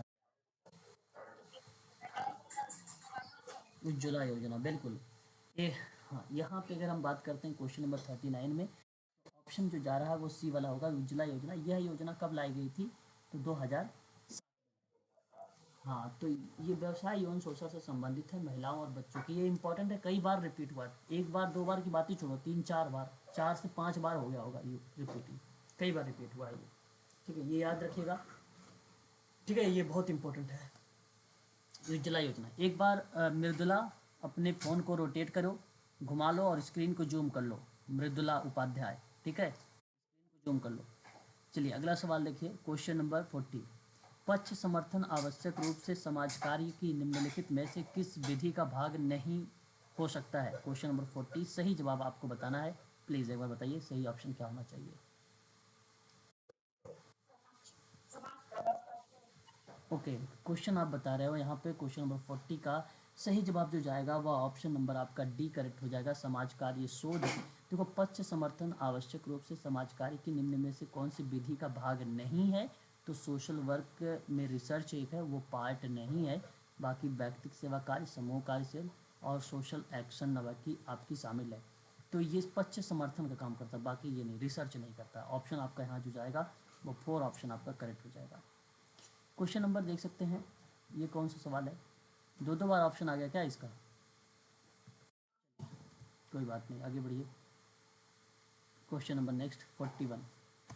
कोई सामाजिक व्यवस्था वह होती है जिसके पास अनेक भाग है, जो संपूर्ण है, जिसकी कोई मर्यादा है, जिसकी कोई उपव्यवस्थाएं हैं। बताइए एक सामाजिक व्यवस्था क्या हो सकती है? क्वेश्चन नंबर 41 में अगर हम आपसे बात करेंगे तो इसका जवाब आप सभी को बताइए। ये अनेक भाग हो सकता है, संपूर्ण भी हो सकता है, कोई समर्यादा भी हो सकती है और भी हो सकती है। बिल्कुल, चारों हो सकते हैं। ऑप्शन नंबर 4 आपका करेक्ट हो जाएगा यहाँ पर। संकल्यता, संकल्यता आप इंग्लिश भी देखते रहिएगा सभी लोग, ठीक है। द कॉन्सेप्ट है wholeness and here and now, यानी यहाँ और अभी। मैंने आपको बता दिया ये कॉन्सेप्ट किस विद्वान का, पहले तो ये बताइए ये कॉन्सेप्ट आपको पता होना चाहिए किसका, बताइए जल्दी बोलिए। ये कॉन्सेप्ट ऑटो रैंक का। तो अवधारणा निम्नलिखित में से किससे संबंधित हो सकता है? 40 का सही जवाब अगर हम बात करते हैं, क्वेश्चन नंबर 40 यानी हमारे, सॉरी ये 40 नहीं 42 है। क्वेश्चन नंबर 42 है, सत्य जवाब जो जाएगा ऑप्शन नंबर बी, गेस्टाल्ट के सिद्धांत से है। ऑप्शन नंबर बी यानी सेकंड ऑप्शन करेक्ट हो जाएगा यहाँ पर। संपूर्ण, यानी यहाँ पर अगर होल की बात किया था, और होल, संपूर्ण से अंश की ओर कौन सी थ्योरी जाती है? संपूर्ण से अंश की ओर कौन सी थ्योरी जाती है? गेस्टाल्ट से। संपूर्ण मतलब ये है पूरी बॉडी, ठीक है, ये पूरी बॉडी है, ठीक है। अब आपने इसको होल कहा, अब आपने क्या करे करे, ये ईयर है, ये आइज़ है, ये माउथ है, ये हैंड है, ठीक है, टमी है, इस तरीके से आप बता रहे हो। तो ये क्या है? ये अंश है। ये क्या है? ये पार्ट है। ये क्या है? पार्ट। तो होल टू पार्ट वाली जो प्रोसेस होता है वो गेस्टाल्ट का होता है। Option number B is the right answer. और यहाँ पे संकल्पता और यहाँ और अभी की जो अवधारणा है ये गेस्टाल्ट के सिद्धांत से है। Option number B is the right answer. Question number 43, किस अवधि में भारत की जनसंख्या में ऋणात्मक वृद्धि दर्ज की गई थी? Very very most important IMP सवाल, आईएमपी सवाल बताइए। क्वेश्चन नंबर 43 और करेक्ट होगा 1911 1930, सही जवाब option number second is the right answer. श्रमिक विद्यापीठ का नाम क्या हो सकता है? क्वेश्चन नंबर 44 का करेक्ट ऑप्शन क्या होना चाहिए बताइए। जन शिक्षण संस्थान आपका करेक्ट माना जाएगा। श्रमिक विद्यापीठ पीठ का नाम से जो जाना जाता है वो क्या जाना जाता है? ध्यान रखिएगा आप लोग, जन शिक्षण संस्थान करेक्ट है, बोल। अब देखिए आप लोगों ने नाम सुना होगा जन शिक्षण संस्थान, बेसिकली ये जो है सरकारी योजना है जिसे पहले श्रमिक विद्यापीठ के नाम से जाना जाता था। पहले इसको एसवीपी के नाम से जाना जाता था, ठीक है ना। तो ये बात आप लोग ध्यान रखिएगा, पहले जो है इसे श्रमिक विद्यापीठ के नाम से जाना जाता था। इसका जो उद्देश्य है वो ग्रामीण क्षेत्रों में क्या करता है? ये नवाचार लाने की बात करता है। क्या लाने की बात करता है? नवाचार लाने की बात करता है, गैर साक्षरता की बात करता है ये आपको, ठीक है। और स्कूल छोड़ने वाले जो और प्रासंगिक बाजार और कौशल की जो प्रक्रियाएं होती है उसकी आइडेंटिफाई करता है, यानी एक प्रकार की पहचान करता है ये, ठीक है। आइडेंटिफाई मतलब उनको, जो बच्चे स्कूल छोड़ के बाहर रहे हैं, काम पे लगे हैं, उनको एक प्रकार से जोड़ने का कार्य करता है जन शिक्षण संस्थान। और साथ ही साथ अगर मैं आप लोगों से बात करूं तो यह आपसे पूछा भी जा सकता है कि जन शिक्षण संस्थान की स्थापना कब हुई है? तो मार्च आप लगाइएगा सभी लोग, 1967 में इसकी जो है स्थापना हुई थी। जन शिक्षण संस्थान की मार्च 1967 में कहाँ पर हुई थी? तो याद रखिएगा आप सभी लोग, मुंबई में हुई थी। कहाँ पे हुई थी? मुंबई में, ठीक है ना। और आपको बता दूं, इसे जो है Bombay city social counselling education committee के द्वारा जो है कमीशन द्वारा किया गया था। इसकी एक प्रकार से स्वैच्छिक संस्था में स्थापित, स्वैच्छिक संस्था में क्या किया गया था? इसको स्थापित किया गया था। किस तरीके से? Bombay city social counselling education committee के द्वारा। याद रखिएगा पहले इसका नाम क्या था? याद रखिएगा सभी लोग, श्रमिक विद्यापीठ के नाम से जाना जाता था। इसका नाम जो परिवर्तित हुआ वो कब हुआ है? तो नाम परिवर्तित जो हुआ है वो 2000 में हुआ है। कब हुआ है नाम परिवर्तित? 2000 में हुआ है। याद रहेगा, दिक्कत तो नहीं, बताइए। चलिए बहुत बढ़िया है, अच्छे से सारी चीज़ें पढ़ते चलिए। क्वेश्चन नंबर 45, गलत कार्य करने के लिए पूर्व पूर्व जो है पुनः पुनर्भुगतान, गैर गलत काम करने के लिए पुनर्भुगतान के रूप में दिया जाने वाला अथवा जो है मांगा गया कुछ का संबंध डैश से है। चलिए देखिए, इस सवाल बहुत बहुत ध्यान से पढ़िएगा, सवाल बहुत इंपॉर्टेंट है। फिर से पढ़ रहा हूँ, गलत कार्य करने के लिए पुनर्भुगतान के रूप में दिया जाने वाला अथवा मांगा गया कुछ का संबंध है डैश से। पुनर्वास होगा, शोधन होगा, सुधार होगा। क्वेश्चन नंबर 45 का सही जवाब ऑप्शन प्रतिफल इज द राइट आंसर। प्रतिफल, गलत कार्य के लिए पुनर्भुगतान जो किया जाता है, मांगा गया कुछ का संबंध होता है, वो प्रतिफल के रूप में होता है। Option number third is the right answer होगा। क्वेश्चन नंबर 46, वर्ष 2011 की जनगणना हुई थी और उसमें बताना भारत की साक्षरता दर कौन सी है। Very very most important question, ये आपको बताना है। वर्ष 2021 में जनगणना के अनुसार भारत की साक्षरता की दर, बेसिकली अगर हम बात करते हैं यहाँ पर, हालांकि जब 2011 प्रश्न बना था और 2017 में पेपर आया हुआ था, है ना, तो वहाँ पर अगर हम बात करते थे तो ऑप्शन जो जाता वो आपका बी ऑप्शन करेक्ट होता, 74% के आसपास, है ना। आपको एक चीज़ और बता दूँ, जब मैं आपसे बात कर रहा हूँ कि 2021 में 2000 कोविड-19 की वजह से जो है उसकी जनगणना थोड़ा देरी से हुई। प्रक्रिया बेसिकली 2021 के परिप्रेक्ष्य में आती है। तो उस समय पुरुषों की साक्षरता दर जो बताई गई वो 82 बताया गया था, और जो महिलाओं की बताई गई वो 64 बताया गया। ये फीमेल है और ये मेल है, 64.646 बताया गया। दोनों को अगर हम एक साथ में लेते हैं साक्षरता दर को लेकर, महिला फीमेल दोनों को लेकर, तो वहाँ पर बताया गया 74.0% बताया गया, और ऑप्शन आपका यहाँ पे करेक्ट हो जाएगा, तो जो है बी वाला ऑप्शन। तो अगेन आप समझ लीजिए, लगा लीजिएगा 74 ही लगाइएगा अगर पेपर में आता है तो, याद रखिएगा। अगला सवाल हमारे सामने, और ये सवाल जो दिया गया है कि अटल पेंशन योजना मुख्य रूप से किस पर बल देता है। डैश पर वह आपकी प्रक्रियाएं हैं, आप लोग जानते हैं। अटल पेंशन योजना बचत बैंक खाता, डाकघर बचत खाते के माध्यम से भुगतान किया जाने वाली एक प्रक्रिया है, एक स्कीम है, जहां पर बेसिकली विधि एक फंड वाली प्रक्रिया हो गया या अथॉरिटी वाली प्रक्रिया हो गई, उसके अंतर्गत ये चीज़ें की गई हैं। तो अटल पेंशन योजना कब आया है? अटल पेंशन योजना की अगर हम बात करें तो राष्ट्रीय पेंशन प्रणाली के नाम से जानने वाला, जहां पे नागरिकों को सेवानिवृत्त आय प्रदान करने के उद्देश्य से आरंभ किया गया था। तो क्वेश्चन नंबर 47 का जवाब ऑप्शन नंबर आपका बी करेक्ट होगा। यहाँ पर कौन सा करेक्ट होगा? बी, असंगठित क्षेत्रों के कार्मिकों के लिए है। और ये आया कब था? तो वर्ष 2015 में असंगठित क्षेत्रों में कार्मिकों के लिए ये जो है योजना कल्याणकारी एक योजना थी जो शुरू किया गया था 2015 में। अटल पेंशन योजना कब आई? 2015 में। किसके लिए शुरू किया गया? असंगठित क्षेत्र के कार्मिकों के लिए शुरू किया गया था। ऑप्शन आपका second is the right answer हो जाएगा। क्वेश्चन नंबर 48 की बात करते हैं। क्वेश्चन नंबर 48 हमारे सामने है कि वर्ष 2012 में दिल्ली बलात्कार कांड, आप लोगों ने सुना भी होगा, और पीड़िता का नाम इंडिया में निर्भया रखा गया। और आपको बता दूं, सामाजिक व्यक्तिक सेवाकारी के किस सिद्धांत को संबंधित करता है ये? निर्णायक या व्यक्तिकरण या स्वीकृति या गोपनीयता। क्वेश्चन नंबर 48 में जो अभी अभी आपने जवाब मुझे दिया है सर, गोपनीयता, वेरी गुड, बहुत अच्छा ऑप्शन का जवाब दिया आपने, गोपनीयता, ऑप्शन नंबर डी करेक्ट है। ये वर्ष 2012 में दिल्ली बलात्कार कांड की पीड़िता का नाम मीडिया में निर्भया रखा गया था। रीज़न यही था कि वो गोपनीय रखा जाए, और ये ऐसा ही हुआ, और ऑप्शन आपका 4 इज द राइट आंसर होगा। क्वेश्चन नंबर 49, शोधन के क्षेत्र में शामिल एजेंसियां का प्रस्ताव डैश है, बताना है आप लोगों को। बताइए इनमें से कौन सा हो सकता है? 49 में करेक्ट जवाब क्या होना चाहिए? ऑप्शन अगर हम लोग बात करते हैं 49 का, तो यहाँ पे करेक्ट जवाब हो जाएगा वो ऑप्शन नंबर, यहाँ पर पहला सुधार होगा, और प्रशिक्षण भी होगा, शिक्षा भी होगा। प्रतिफल यहाँ पर गलत हो जाएगा। शोधन मतलब एक प्रकार से अगर हम बात करते हैं हाँ, करेक्शन की बात करता है। करेक्शन के क्षेत्र में जो एजेंसियाँ शामिल है उसका प्रस्ताव क्या हो सकता है? सुधार के लिए हो सकता है, प्रशिक्षण के लिए हो सकता है और शिक्षा के लिए भी हो सकता है, प्रतिफल के लिए नहीं हो सकता है। इसलिए आपका यहाँ पे करेक्ट हो जाएगा option number first is the right answer. Question number 50, बहुत ही आसान सा सवाल, आप लोग जानते हैं इसके बारे में। संसद आदर्श ग्राम योजना कब आया था? आप सबको मालूम होगा 11 अक्टूबर 2014 को आया था। बिल्कुल, बहुत फेमस रहा ये। परीक्षा में ये हो सकता है दोबारा आप लोगों से पूछा जाएगा, ध्यान से सुनिएगा, ये सारी चीज़ें नोट कर रहा हूँ। तो डैश क्रियान्वित करता है, संसद सदस्य है आपका, विधानसभा सदस्य, वयस्क शिक्षा विभाग है यहाँ पे। बेसिकली अगर हम बात, संसद सदस्य आपका यहाँ पे ऑप्शन आपका करेक्ट हो जाएगा। इसका उद्देश्य ये था कि आदर्श भारतीय गांव के बारे में महात्मा गांधी की व्यापक कल्पना को वर्तमान परिप्रेक्ष्य में ध्यान रखते हुए उसकी यथार्थता के ओर लेके जाना। तो ग्रामीण इलाकों में विकास की प्रक्रिया में अगर बात किया गया तो वो बेसिकली सांसद आदर्श ग्राम योजना थी। फिर से सुनो, ग्रामीण इलाकों में विकास करने की प्रक्रिया को अगर संबोधित करता है तो वो कौन था? सांसद आदर्श ग्राम योजना थी, जो संसद के सदस्य के द्वारा ये क्रियान्वित होती है या किया गया था। ऑप्शन नंबर पहला इज द राइट आंसर होगा।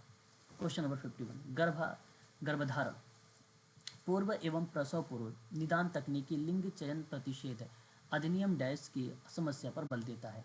बहुत ही अच्छा सवाल, याद रखिएगा।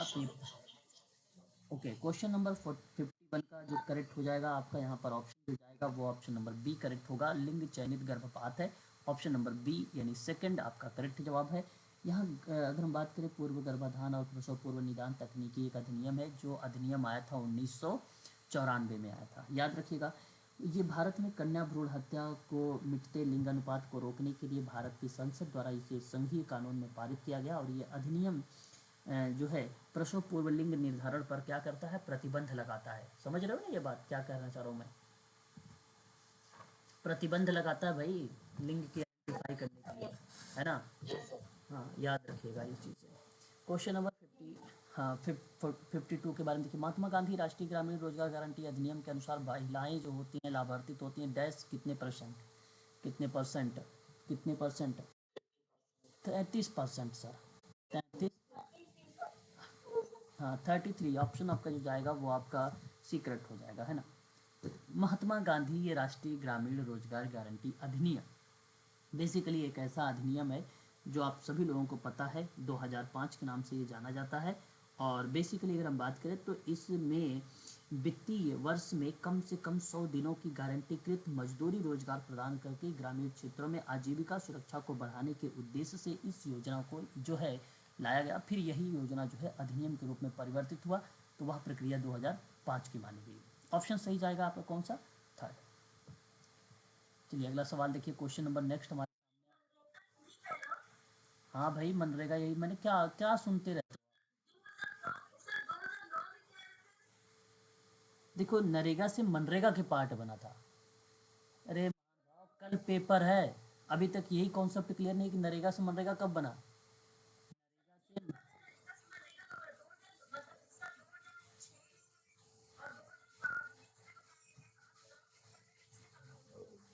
महात्मा गांधी राष्ट्रीय ग्रामीण रोजगार योजना एक अधिनियम के रूप में आता है, और जब वो अधिनियम के रूप में आता है तो वो राष्ट्रीय ग्रामीण रोजगार गारंटी अधिनियम 2005 बन जाता है। 23 अगस्त 2005 को ये पारित हुआ।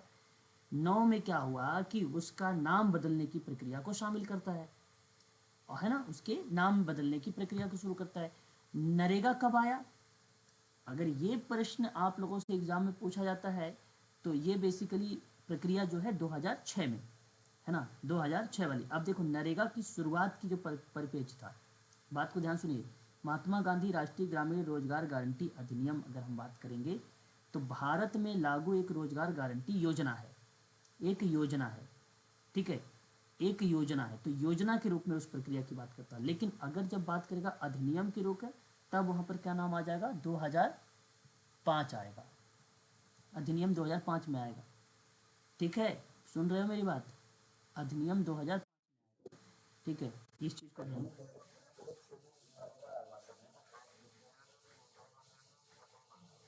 हाँ 2009 में देखिए ये एक अधिनियम, 2005 में, पहली बात सुनिए सर, 2005 में क्या हुआ, ये अधिनियम बना। क्या बना ये? अधिनियम बना 2005 में, ठीक है। 2009 में ये जो प्रक्रिया थी, इस प्रक्रिया में हम बात करते हैं तो नरेगा से क्या बना था, ये मनरेगा बना था। मनरेगा बन गया भाई एक योजना के रूप में। ये दो भाग है, एक अधिनियम एक योजना है। तो अधिनियम के रूप में आया, पहले योजना के रूप में कहा, अब 2009 में बना ये, ठीक है। अब ये पहले चल रहा था मनरेगा, ठीक है। और 2 फरवरी 2006 को राष्ट्रीय ग्रामीण जो रोजगार गारंटी योजना है यानी मनरेगा, इसकी 2 फरवरी में शुरुआत होगी, फरवरी 2006 में। 2 फरवरी 2006 में राष्ट्रीय ग्रामीण रोजगार गारंटी योजना के नाम से जाना जाता था। उसको हम लोग क्या बोलते थे, नरेगा बोलते थे। प्रधानमंत्री डॉक्टर मनमोहन सिंह एवं कांग्रेस अध्यक्ष सोनिया गांधी ने इसकी शुरुआत आंध्र प्रदेश के अनंतपुर में जो है शुरू किया था। पहले चरण में 200 लोग के जो पिछड़े जिले, उसमें ये इन्होंने लागू किया था 200 लोगों को। अभी बताइए मैडम, समझ में आया? अभी भी दिक्कत है?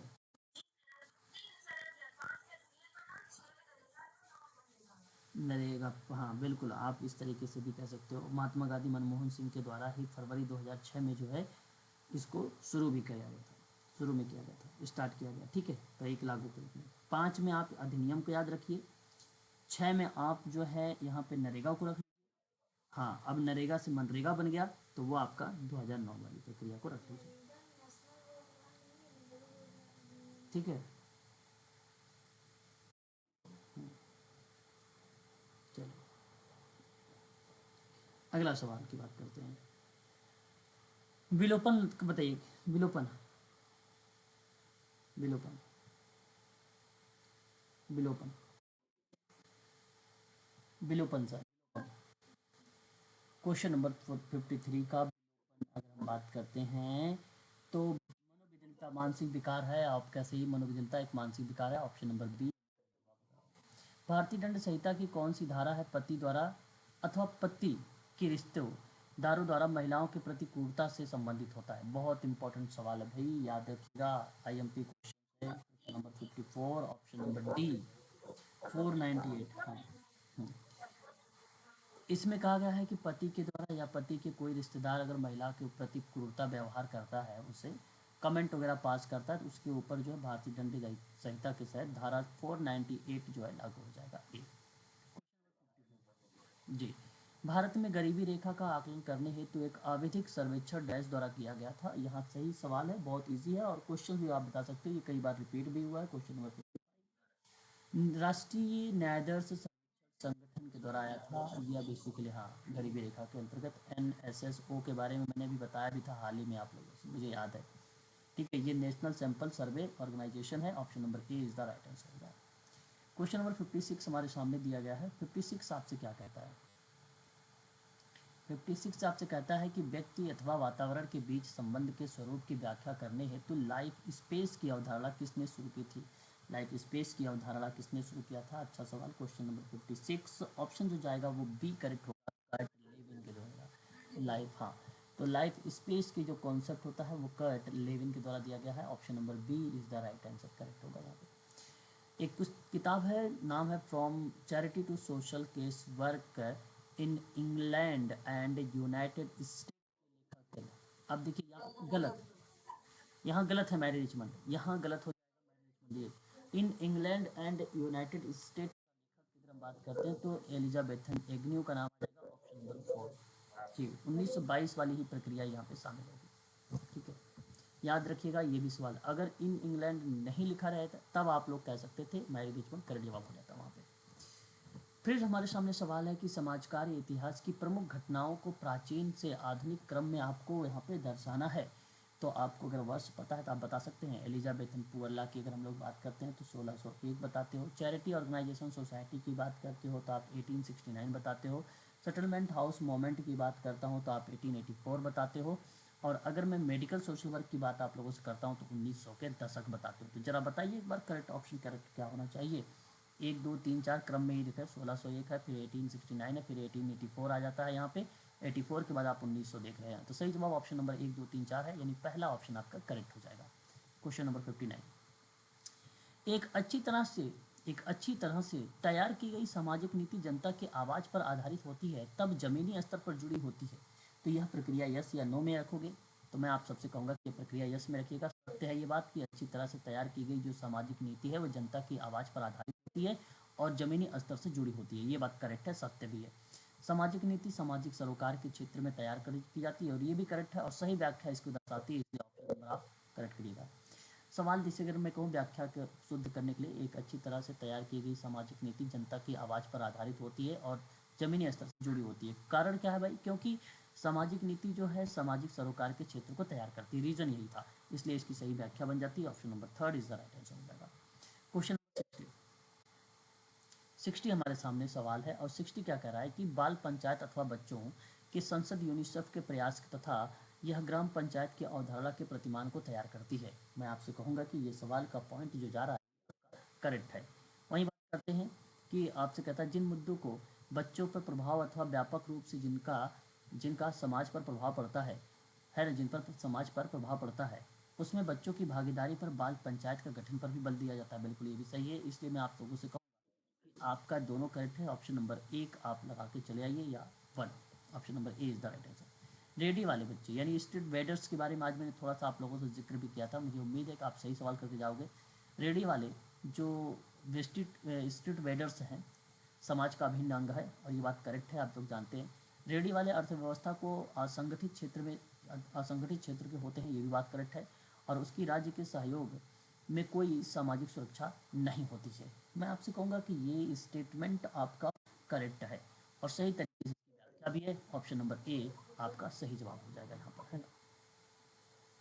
क्वेश्चन नंबर 62, अंतर्राष्ट्रीय वृद्ध दिवस की बात करते हैं तो 1 अक्टूबर आता है। एड्स दिवस की अगर हम लोग बात करते हैं तो कब आता है? एड्स दिवस कब आता है बताइए? आपका आता है 1 दिसंबर आता है। विश्व खाद्य दिवस की बात करें 16 अक्टूबर। विश्व मानवाधिकार दिवस की बात करें 10। तो ऑप्शन नंबर आप देख सकते हैं यहाँ पर 4 आपका करेक्ट हो रहा है। 3 और 4 यहाँ पर पहले मिल रहा था। क्वेश्चन नंबर 63 है कि राष्ट्रीय बाल नीति कब आई थी? राष्ट्रीय बाल नीति कब आई थी आप लोग सीधा सा बताइएगा। 1974 में। राष्ट्रीय शिक्षा नीति कब आई? 1986 में आई। राष्ट्रीय सामाजिक सहायता कार्यक्रम कब है? 1995 में आया। और राष्ट्रीय जल नीति जो है 1970। क्यों? सही है, करेक्ट है। सारे ऑप्शन आपके सामने सामने मैच हो रहे हैं, आप लोग ध्यान रखिएगा। आईएमपी क्वेश्चन है, ये हो सकता है आप लोगों को इसमें से एक आध पॉइंट मिली है। बाल नीति 74, शिक्षा नीति 1986 और राष्ट्रीय सामाजिक सहायता कार्यक्रम 1995। पता चले आप 1955 लगा दीजिएगा, गलत हो जाएगा। 1955 जो है NAWS है, ठीक है। 1995 है राष्ट्रीय सामाजिक सहायता कार्यक्रम, जिसको नेशनल सोशल असिस्टेंस प्रोग्राम कहते हैं, 1995। और नेशनल वाटर पॉलिसी जो है 1987। ऑप्शन पहला करेक्ट हो जाएगा। 64, सामाजिक संघर्ष का सिद्धांत बताना है आपको, बताइए किसको रिलेट करता है यहाँ पर। 64 नंबर का सवाल हमारे सामने है, आपको बताना है सामाजिक संघर्ष का सिद्धांत। कार्ल मार्क्स का नाम आ जाएगा। और सामाजिक विलंबना यानी आगबंड का नाम आ जाएगा। विलियम आगबंड कहाँ है? ये आ जाएगा। यहाँ पे इन्होंने सामाजिक परिवर्तन के बारे में बताया। विभेदक साक्षरी की बात अगर हम लोग करते हैं तो सदरलैंड कहाँ पे? अच्छा यहाँ पर है। और सामाजिक विनिमय जॉर्ज होमस का नाम आ जाएगा। तो सही जवाब आपका अगर हम बात करते हैं ऑप्शन नंबर यहाँ पर देख सकते हैं, सी वाला ऑप्शन सही तरीके से मैच हो रहा है। आगे बढ़ते हैं 65 में।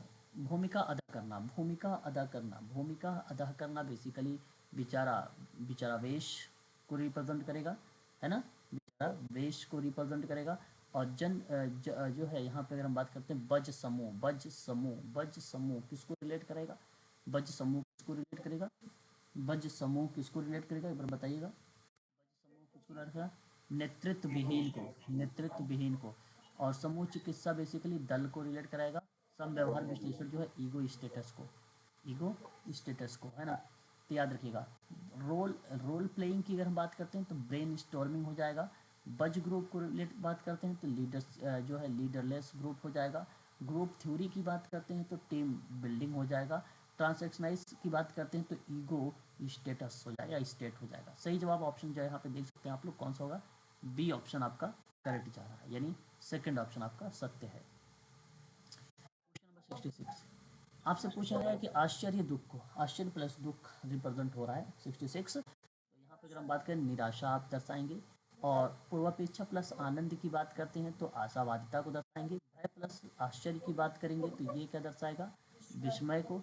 और क्रोध और पूर्वापेक्षा जो हो जाएगा क्रोध आक्रामकता। ऑप्शन आप देख सकते हैं 66 का जो ऑप्शन मैच हो रहा है वो ऑप्शन नंबर सी मैच हो रहा है।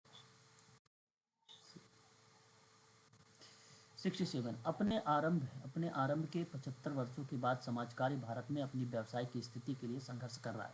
इस बात से आप सहमत बताइए, ये ऑप्शन क्या करेक्ट जा रहा है? 67 में अगर हम लोग बात कर रहे हैं तो मैं आप लोगों से कहूँगा यहाँ पे कि ये स्टेटमेंट करेक्ट है। मानवाधिकार और सामाजिक न्याय सामाजिक कार्य व्यवसाय के लिए मूल तत्व है और ये भी करेक्ट है, ऑप्शन पहला करेक्ट हो जाएगा। देखिए 68 में सशक्तिकरण के विकास के लिए आत्मनिर्भरता आती है। मैं आप लोगों से कहूँगा बिल्कुल बात सही है, भारत में सशक्त नहीं हुए हैं, ये भी बात देखिए, अनेक व्यक्ति सशक्त नहीं हुए, ये भी बात करेक्ट है, गलत नहीं है, ऑप्शन आपका पहला करेक्ट है। 69 में पर्यावरण सुरक्षा संबंधी अधिनियमों को आपको सही कालक्रम के अनुसार में आपको दर्शाना है। तो पहला है कि जल प्रदूषण के लेकर जल प्रदूषण निवारण नियंत्रण अधिनियम जो है 1974 में आया था। फिर अगर बात करते हैं वायु को लेकर तो वायु प्रदूषण निवारण नियंत्रण अधिनियम की बात करते हैं तो 1981 आया है।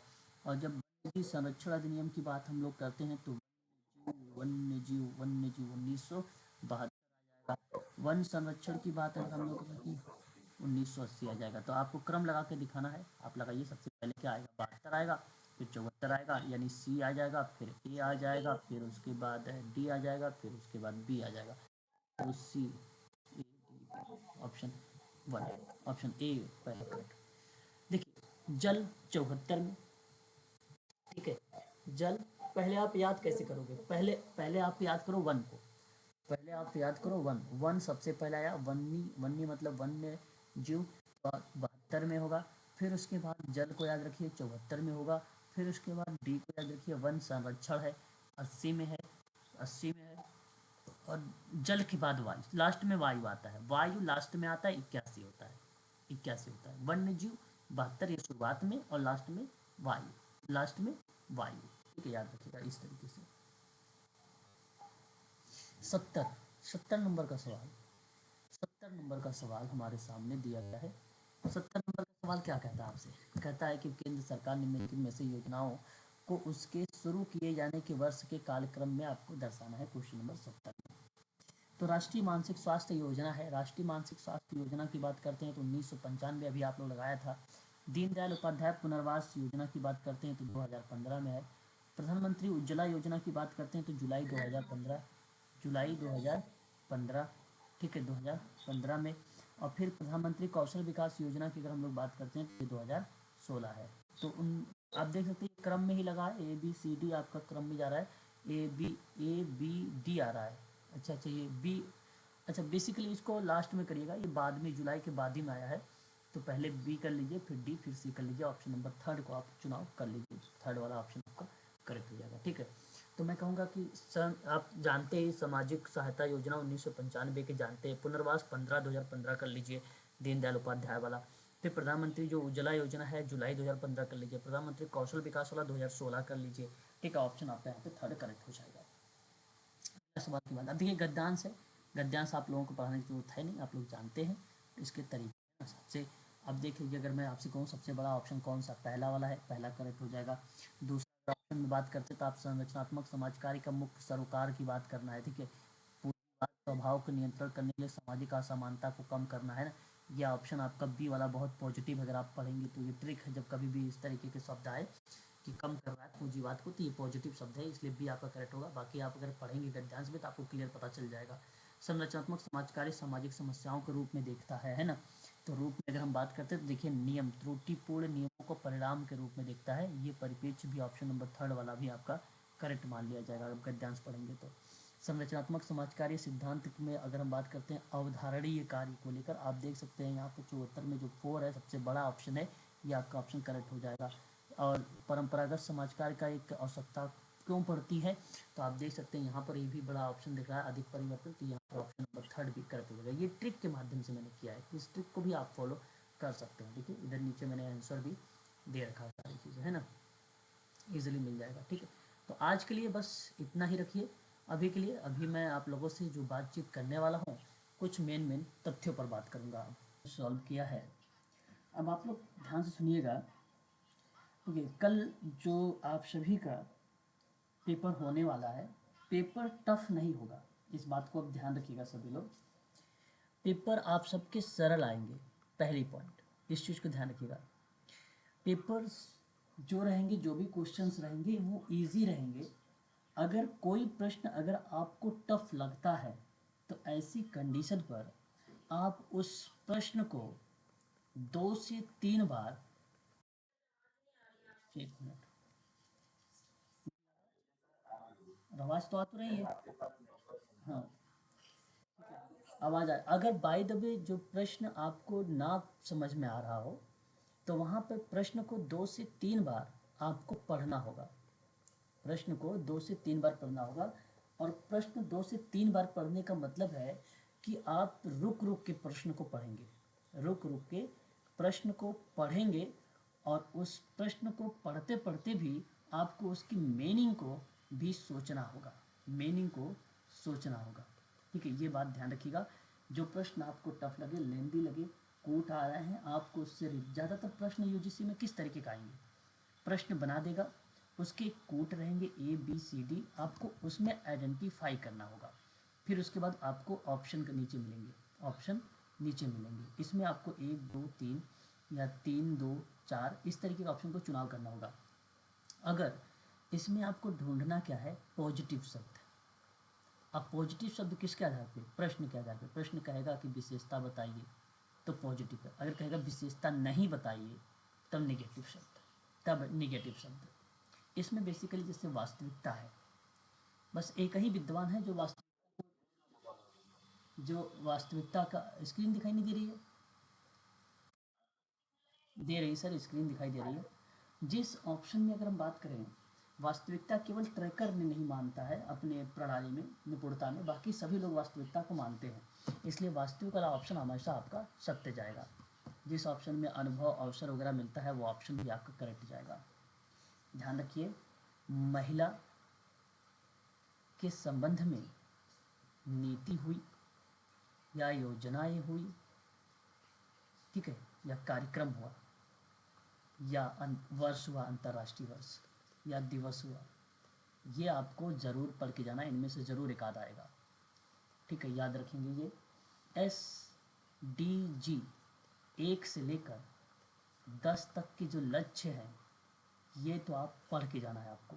1 से 10 तक के जो लक्ष्य हैं ये आपको पढ़ के जाना है। एक मिनट ज़रा होल्ड रखना। आप लोगों को जो है सामाजिक समुदाय कार्य के प्रारूप, समुदाय कार्य के प्रारूप, उसके बाद समूह कार्य के प्रारूप, प्लस में अवस्था, ठीक है, प्लस में अवस्था। सुनीता कृष्णन का नाम, लीना डोमी का नाम, ठीक है, ये आपको याद रखना है इनका, सभी लोगों को। ये सारी ऐसी महत्वपूर्ण बिंदुएं हैं जो आप लोगों को ध्यान में रखना है, ठीक है, इसको भूलना नहीं है। ठीक है, ये सब मैं आप लोगों को बता रहा हूँ। कार्यक्रम मैंने कल परसों में नोट करवाया है, यानी योजना। जो पिछले भी 2-3 दिन क्लासेस हुई हैं आप लोगों की रिवीजन वाली, उसमें उन योजनाओं के नाम आप लोगों को ज़रूर ध्यान रखना है, ठीक है। दिवस भी नोट करवाया है, अंतर्राष्ट्रीय वृद्ध दिवस है, एड्स दिवस है, खाद्य दिवस, मानवाधिकार दिवस, अभी आप लोगों ने देखा है, वो आपको ध्यान में रखना होगा, ठीक है। कार्ल मार्क्स, जो कार्ल मार्क्स का स्टेटमेंट है वो याद रखना है, और दुर्खिम याद रखना है, और कार्ल मार्क्स, दुर्खिम हो गया, और फ्रीडलैंडर, मैरी रिचमंड, माधव सदाशिव गोरे, यानी माधव MS गोरे का स्टेटमेंट याद रखना है। रिसर्च में स्टेप याद रखनी है, रिसर्च में स्टेप याद रखना है आप लोगों को, ठीक है, इम्पोर्टेंट ये बिंदु हैं। अपराध में सेजारे अगर हम बात करें सिजारे, ब्रोसर का नाम रखना, लैम्ब्रोसो का नाम याद रखना है, और सुदर या सदर लैंड का नाम याद रखना है। ठीक है, सदरलैंड हो गया। और अगर हम बात करें ब्रोसो का भी नाम, ब्रो जो है सिजारे, लैम्ब्रो हाँ लैम्ब्रोसो हाँ, लैम्ब्रोसो का नाम याद रखना है, लैम्ब्रोसो का नाम याद रखना है। ठीक है, ये याद रखना है आपको। और साथ ही साथ अगर हम आपसे बात करें तो जो रक्षा युक्तियाँ हैं, रक्षा से प्रतिगमन दमन वाली प्रक्रिया, वो ठीक है, रक्षा युक्ति और चेतन, अचेतन, अर्धचेतन, ठीक है, ये आपको याद रखना है, अर्धचेतन। ठीक है, महात्मा गांधी के बारे में आपको, जिसमें सर्वोदय शब्द है, इसको ध्यान रखना है, सर्वोदय शब्द। ठीक है, याद रखेंगे। ISO के बारे में याद रखेंगे, मानवाधिकार के बारे में पढ़ के जाएंगे, मानवाधिकार के बारे में पढ़ के जाएंगे। ठीक है, प्राथमिक समूह द्वितीयक समूह को पढ़ेंगे आप, प्राथमिक समूह और द्वितीयक समूह पढ़ेंगे। ठीक है, और आज मैंने आप लोगों को अंतर्राष्ट्रीय संगठन के बारे में जो जिक्र कर रहा था आप लोगों से, वो आपको पढ़ के जाना है।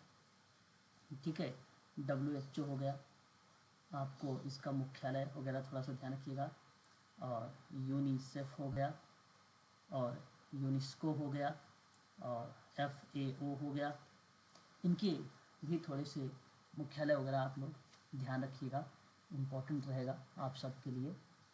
और राष्ट्रीय सामाजिक सहायता कार्यक्रम के बारे में, इसकी शुरुआत कब हुई थी, राष्ट्रीय सामाजिक सहायता कार्यक्रम, ठीक है, 1995 में हुआ था। ठीक है, कार्यक्रम, ये आपको थोड़ा सा ध्यान रखना होगा। ठीक है, उसके बाद आप लोगों को अगर हम बात करें भारतीय नागरिक अधिकार के बारे में, आपको याद रखना है, भारतीय नागरिक अधिकार आपको ध्यान में रखना होगा।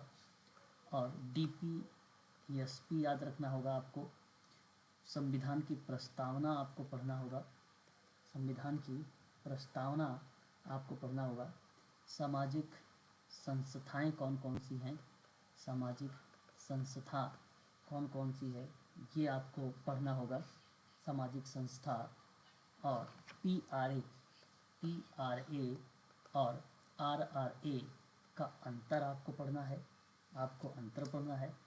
घरेलू हिंसा एक्ट पढ़ना है, नीति आयोग पढ़ना है, नीति आयोग के फुल फॉर्म याद रखने हैं, और उसके बारे में 2-3 लाइन उद्देश्य वगैरह क्या है ये आपको पढ़ना है। ठीक है, योजना आयोग, योजना आयोग, योजना आयोग पढ़ना है, योजना आयोग पढ़ना है आप लोगों को। ठीक है, मनरेगा आपको पढ़ना है, मनरेगा आपको पढ़ना है। ठीक है, ये सभी इम्पोर्टेंट शब्द हैं। पर्यावरण के संबंध में अधिनियम कौन कौन से हैं, पर्यावरण से संबंध में एक्ट कौन सा है वो पढ़ना है। और केस वर्क के स्टेप पढ़ने हैं, केस वर्क के स्टेप पढ़ने हैं, सिद्धांत पढ़ने हैं, और उपागम पढ़ने हैं आप लोगों को केस वर्क के, और प्रक्रिया पढ़ना है, और अंग के साथ साथ तत्व, वही दोनों हैं, अंग या तत्व आपको पढ़ने हैं। ठीक है, ये आपको ध्यान रखना होगा। इसके संबंध में समाज कार्य की टेक्निक कौन कौन सी है, तकनीक कौन कौन सी है, आपको तकनीक पढ़नी है, आपको तकनीक पढ़नी है। और अधिनियम के वर्ष याद रखने हैं, ये अधिनियम के वर्ष आपको याद रखने हैं। ठीक है, बेवरेज रिपोर्ट आपको ध्यान रखनी है, रिपोर्ट ध्यान रखनी है। लैंड कमेटी आपको ध्यान रखनी है। ठीक है, लैंड कमेटी आपको ध्यान रखनी है, कम्युनिटी ऑर्गेनाइजेशन। दान परोपकार संगठन समिति, दान परोपकार संगठन समिति। ठीक है, यूजीसी में समाज कार्य की जो समीक्षा वाली नीति है, जो समीक्षा, साहित्य समीक्षा की जो नीति है, किस रूप में वो भर के आया, वो आपको ध्यान रखना है। कम्युनिटी ऑर्गेनाइजेशन के परिप्रेक्ष्य में अगर हम बात करें आप लोगों से, 1 मिनट होल्ड रखिएगा थोड़ा सा। अगर हम आपसे बात करें, अगर हम आप लोगों से बात करें, कहाँ चला गया,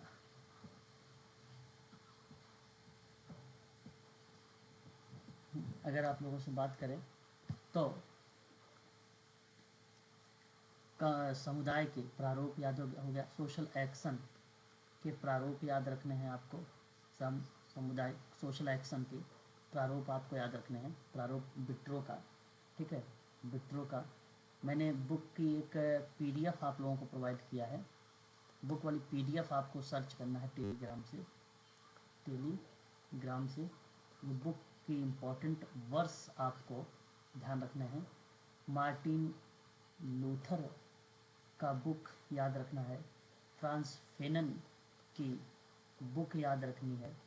पर्यावरण के संबंध में जितने चलाए गए हैं आंदोलन वो याद रखना है, पर्यावरण के आंदोलन याद रखने हैं आपको, पर्यावरण के आंदोलन याद रखने हैं आपको, ठीक है। वो भी वर्ष में आपसे पूछे जाते हैं, पर्यावरण के आंदोलन वगैरह भी, तो इसलिए आपको पर्यावरणीय जितने भी आंदोलन हैं वो आपको ध्यान में रखना होगा, ठीक है। वहीं अगर हम बात करते हैं आप लोगों से मानसिक संघर्ष जो उपागम वाला है, ठीक है, उपागम से उपागम, परिहार से परिहार, वो आपको ध्यान रखना होगा, ठीक है। Community organisation, charity organisation, society UK plus USA का याद रखना है, ठीक है। आईएसओ बता दिया ना, आईएसओ के प्रकार आपको ध्यान रखने हैं, आईएसओ के प्रकार आपको ध्यान रखने हैं, ठीक है। ये बात आपको कितनी चीज़ें ध्यान रखना है। मात्रात्मक और गुणात्मक शोध में अंतर, मात्रात्मक शोध प्लस गुणात्मक शोध में अंतर, औपचारिक संगठन और अनौपचारिक संगठन में अंतर याद रखना है, ठीक है। समूह और समुदाय की विशेषता याद रखनी है, विशेषता आपको याद रखनी है, ठीक है, याद रखेंगे। ये विशेषताएं अभी आपको ध्यान, ठीक है। इतनी बात क्लियर हुई, एक बार कंफर्म करिए। देखिए कोई बच्चा भी ज्वाइन हो रहे हैं, क्लियर रहेगा, ठीक है। देखिए कल पेपर है यूजीसी नेट का, इसलिए अभी जो क्लासेस मैं आप लोगों के लिए चला रहा हूँ ये क्लासेस जो है यूजीसी नेट के आधार पे है, और कल भी ये है DSSB की क्लासेस या मेडिकल सोशल वर्क की क्लासेस जो रहेंगी वो ऑफ रहेंगी, ठीक है, याद रखना। और यूजीसी क्लासेस कल एक चलेगी 8 बजे से, ठीक है। मैं बताऊंगा आप लोगों को, बराबर मैं करता रहूँगा, ठीक है। उसके बाद अगर हम बात करें तो यंगस बैंड एक रिपोर्ट है सन 1968 की, ये आपको याद रखनी है। सीबोन एक रिपोर्ट है 1959 की, ये आपको याद रखनी है, ठीक है, याद रखिएगा। इसके बारे में भी थोड़ा सा आप, यंगस बैंड रिपोर्ट 1968 की व्यक्तिगत समाज कार्य पर बेस्ड था, जो समुदाय के लिए समुदाय में जिसको अपनाया गया था, ठीक है, ये आपको ध्यान रखनी है। Encyclopedia of social work in India है ना, याद रखिएगा ये भी, ठीक है। Encyclopedia of social work in India में आपको ध्यान रखना है। और मिनिस्ट्री ऑफ एजुकेशन को बेसिकली ये रिलेट करता है, और MOE जिसको बोलते हैं 2 विभागों में काम करता है, एक स्कूली शिक्षा, एक साक्षरता में काम करता है, ठीक है, याद रखेंगे इसको। Encyclopaedia of social work in India जो योजना या कमीशन, प्लानिंग कमीशन को रिलेट करता है, ठीक है, ये आप लोगों को ध्यान रखा है। बात करते हैं उसके बाद हम लोग घुरई के बारे में, ठीक है, घुरई के बारे में, इनकी जनजाति की जो विशेषता है वो आपको पढ़ के जाना है। घुरई की विशेषता पढ़ के जाना है। ओके, आवाज़ क्लियर? ओके ओके, आवाज़ अब क्लियर है? क्लियर है आवाज़? आवाज़ नहीं आ रही अभी भी? आ रही? ओके, नहीं स्क्रीन तो दिखाई दे रही होगी सर, स्क्रीन दिखाई दे रही होगी, प्लीज़ एक बार देखिए स्क्रीन। हाँ दिख रही होगी, ठीक है। फिर उसके बाद अगर हम लोग बात करें, आप लोगों को याद रखना है संस्कृति की विषय, संस्कृति। मैं अभी इसको भेजूंगा, आपको भेजूंगा, ठीक है। इसकी जनजाति की विशेषता याद रखनी है, ठीक है। अगर हम बात करते हैं तो मर्टन, मर्टन के प्रकारवाद में, प्रकारवाद में प्रकार आपको ध्यान रखना है, प्रकारवाद में प्रकार आपको ध्यान रखना है, ठीक है, मर्टन की, ठीक है। एक वर्ड बड़ा फेमस है, भिक्षा के बिना सहायता, भिक्षा के बिना सहायता, भिक्षा के बिना सहायता, नाम याद रखिएगा, ऑक्टेविया हिल का नाम याद रखिएगा। और ऑक्टेविया हिल की भूमिका हमें देखने को मिलती है, ये शब्द भी आपके लिए इम्पोर्टेंट हो जाएगा, ठीक है। अगला, ठीक है, ये शब्द जो है इम्पोर्टेंट हो जाएगा। अंतः समूह, बाह्य समूह, समूह, ठीक है, ये आपको ध्यान रखना है। अंतः समूह और बाह्य समूह समदर के द्वारा फोकवेज ने सन 1906 में दिया था, ये आपको ध्यान रखना होगा। मर्टन ने सदस्यता गैर सदस्यता की बात किया था। और एक नाम एफ टोनीज, एफ टोनीज का नाम ध्यान रखना है। समुदाय और गेसल सॉफ्ट गेमिंग सॉफ्ट, जिसको हम लोग समुदाय प्लस संघ के या समिति के नाम से जानते हैं, इसका डेफिनेशन याद रखना है आप लोगों को। Social work and social action का कॉन्सेप्ट महात्मा गांधी का है, ये आपको पता है, तो ये भी कॉन्सेप्ट आप लोगों को ध्यान में रखना होगा, ठीक है, ये आपको ध्यान में रखना होगा। वहीं अगर हम लोग बात करते हैं, संघर्ष संबंधी एक दृष्टिकोण आया, संघर्ष के संबंध में एक दृष्टिकोण आया, एक पॉइंट आया, तो वह प्रक्रिया एम.जी. रॉस की थी। तो संघर्ष के संबंध में अगर पेपर पूछा जाएगा, संघर्ष संबंधी दृष्टिकोण, तो यह रॉस का है, ये आपको ध्यान में रख के चलना है। सॉयल एलेंस्की का नाम आप लोगों ने नाम सुना है, सॉयल एलेंस्की का नाम आप लोगों ने सुना है। तो क्रमवाद, निश्चय, निश्चन निश्चन निश्चन निश्चिंदन, द्वंद्वात्मक, और इनकी जो प्रक्रिया थी, इसकी जो अवधारणा है, इसी के द्वारा दी गई थी, ये आपको ध्यान में रखना होगा, ठीक है।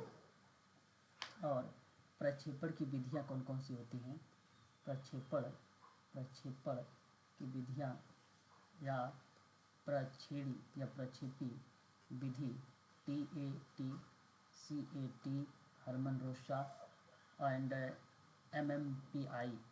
MMPI बहुत इम्पॉर्टेंट है, इसको भी आप ज़रूर ध्यान रख के चलिएगा, इसके बारे में भी, ठीक है, MMPI के बारे में, ठीक है। पोस्ट कार्ब, उसके बाद अगर हम बात करें तो पोस्ट कार्ब भी आपको ध्यान रखना है। पोस्ट जो है कार्ब के बारे में आपको ध्यान रखना है। सोसाइटी रजिस्ट्रेशन एक्ट की बात करता हूँ, सोसाइटी रजिस्ट्रेशन एक्ट की बात करते हैं, ये आपको ध्यान रखना है, 1860 वाला, ठीक है। क्या क्या चीज़ें हैं इसमें, कितने किस तरीके से रजिस्ट्रेशन होता है, कितने सदस्य होते हैं, ये आपको ध्यान में रखना होगा। नीति आयोग आपको बता दिया है। वहीं अगर हम बात करते हैं RM टिटमस के, RM टिटमस सोशल पॉलिसी के प्रारूप आपको ध्यान रखना होगा। सोशल पॉलिसीज़ के जितने भी प्रारूप हैं उनको आपको ध्यान रखना है। पंचवर्षीय योजना में आपको ध्यान रखना है पाँचवीं पंचवर्षीय योजना, पाँचवीं पंचवर्षीय योजना, पाँचवीं पंचवर्षीय योजना आपको पढ़ के जानी है। जो जो मैं बता रहा हूँ वही वही चीज़ें आपको पढ़ना है, ठीक है, याद रखिएगा, इम्पोर्टेंट होगा आप सबके लिए, ठीक है। हाँ, उसके बाद उज्ज्वला योजना मैंने आपको बता दिया है, ठीक है, वो भी आपको ध्यान रखना है।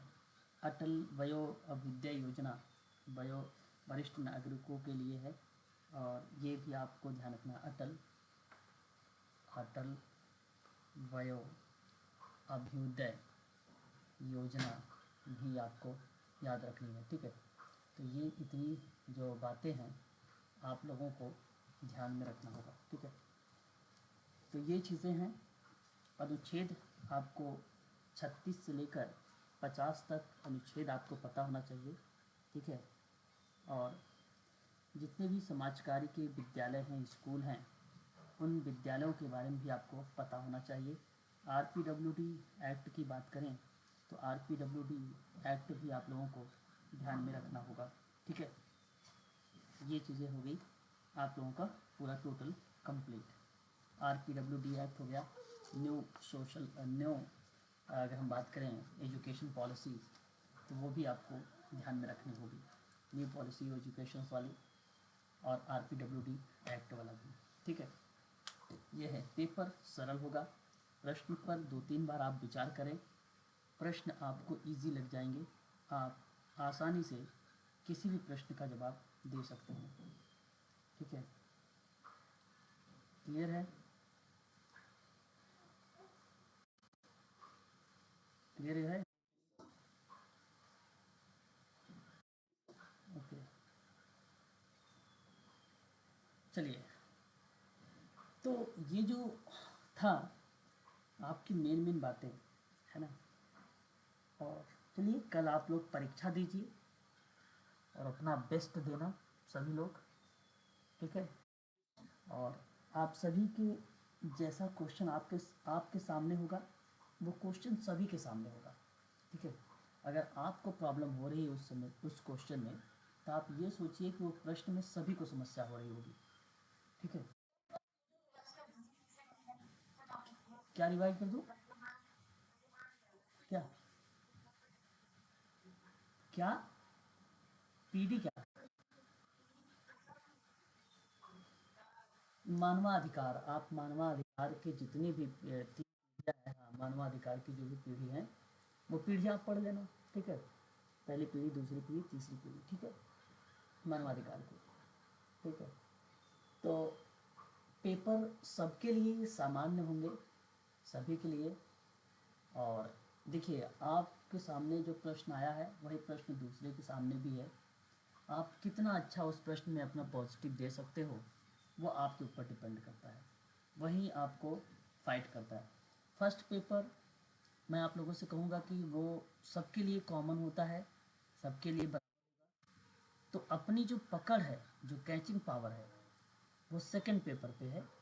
और सेकंड पेपर आप लोग को क्या करना, सबसे पहले करना है, सबसे पहले करना है। अगर सेकंड पेपर आप पहले करते हैं तो बाद में आप फर्स्ट पेपर पे भी आ सकते हैं। डीआई आपको परेशान करेगा, रिसर्च की बात करते तो आपको परेशान करेगा, इनमें आप अंत में करिएगा, इनको अंत में करिएगा।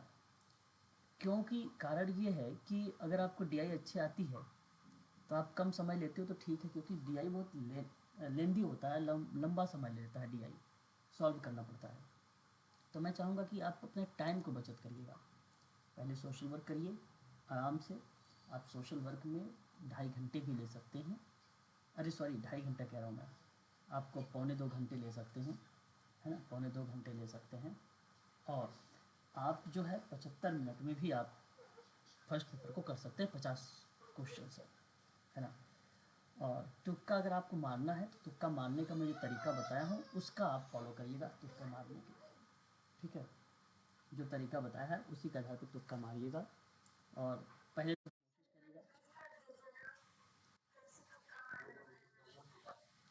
देखिए, मैंने आपको पहले बताया जो क्वेश्चंस आपके ऑप्शन बड़े लग रहे हैं वो आपको बेसिकली मदद करेंगे कि भाई ये तुक्का मार दिया जाए उसको बड़े वाले ऑप्शन को, जिसमें मैंने अनुभव अवसर जैसे शब्दों को रिलेट करवाया है, वास्तविकता को रिलेट करवाया है ना, सामाजिक कल्याण की रिलेट करवाया है, खुद को स्वयं लर्निंग बाय डूइंग पर बल दे रहा है। ठीक है, तो ऐसे ऑप्शन जो होते हैं वो आपके करेक्ट माने जाते हैं। ठीक है, वो ऑप्शन करेक्ट माने जाते हैं, तो यही तुक्का है। मैंने आप लोगों को पहले ही इसके बारे में पढ़ा रखा है, बता रखा है। और बस आज के लिए इतना ही रखते हैं हम लोग, और कल फिर हम लोग जो है आप लोगों से मुलाकात करेंगे। अब आप लोग भी थोड़ा सा समय है, जो भी टाइम है उसको आप पढ़िए। कल आप अपने समय पर अपने सेंटर पे पहुंच जाइएगा टाइम। और ग्रुप में कोई भी अगर मान लीजिए क्वेश्चंस आ रहे हैं, आपके मन में डाउट वगैरह बन रहे हैं, तो आप ग्रुप में मैसेज कर सकते हो। मैं ग्रुप में आपका पूरा रिप्लाई करूँगा, सारे कंटेंट होगा कंटेंट भेज दूँगा, या उसके बारे में जो भी क्वेश्चंस होगा मैं आप लोगों को उसका जवाब दे दूँगा। ठीक है, और चलिए आज के लिए बस इतना ही, और मेरी तरफ से बेस्ट ऑफ लक आप सभी लोगों को। अच्छा करके आइए आप सभी लोग।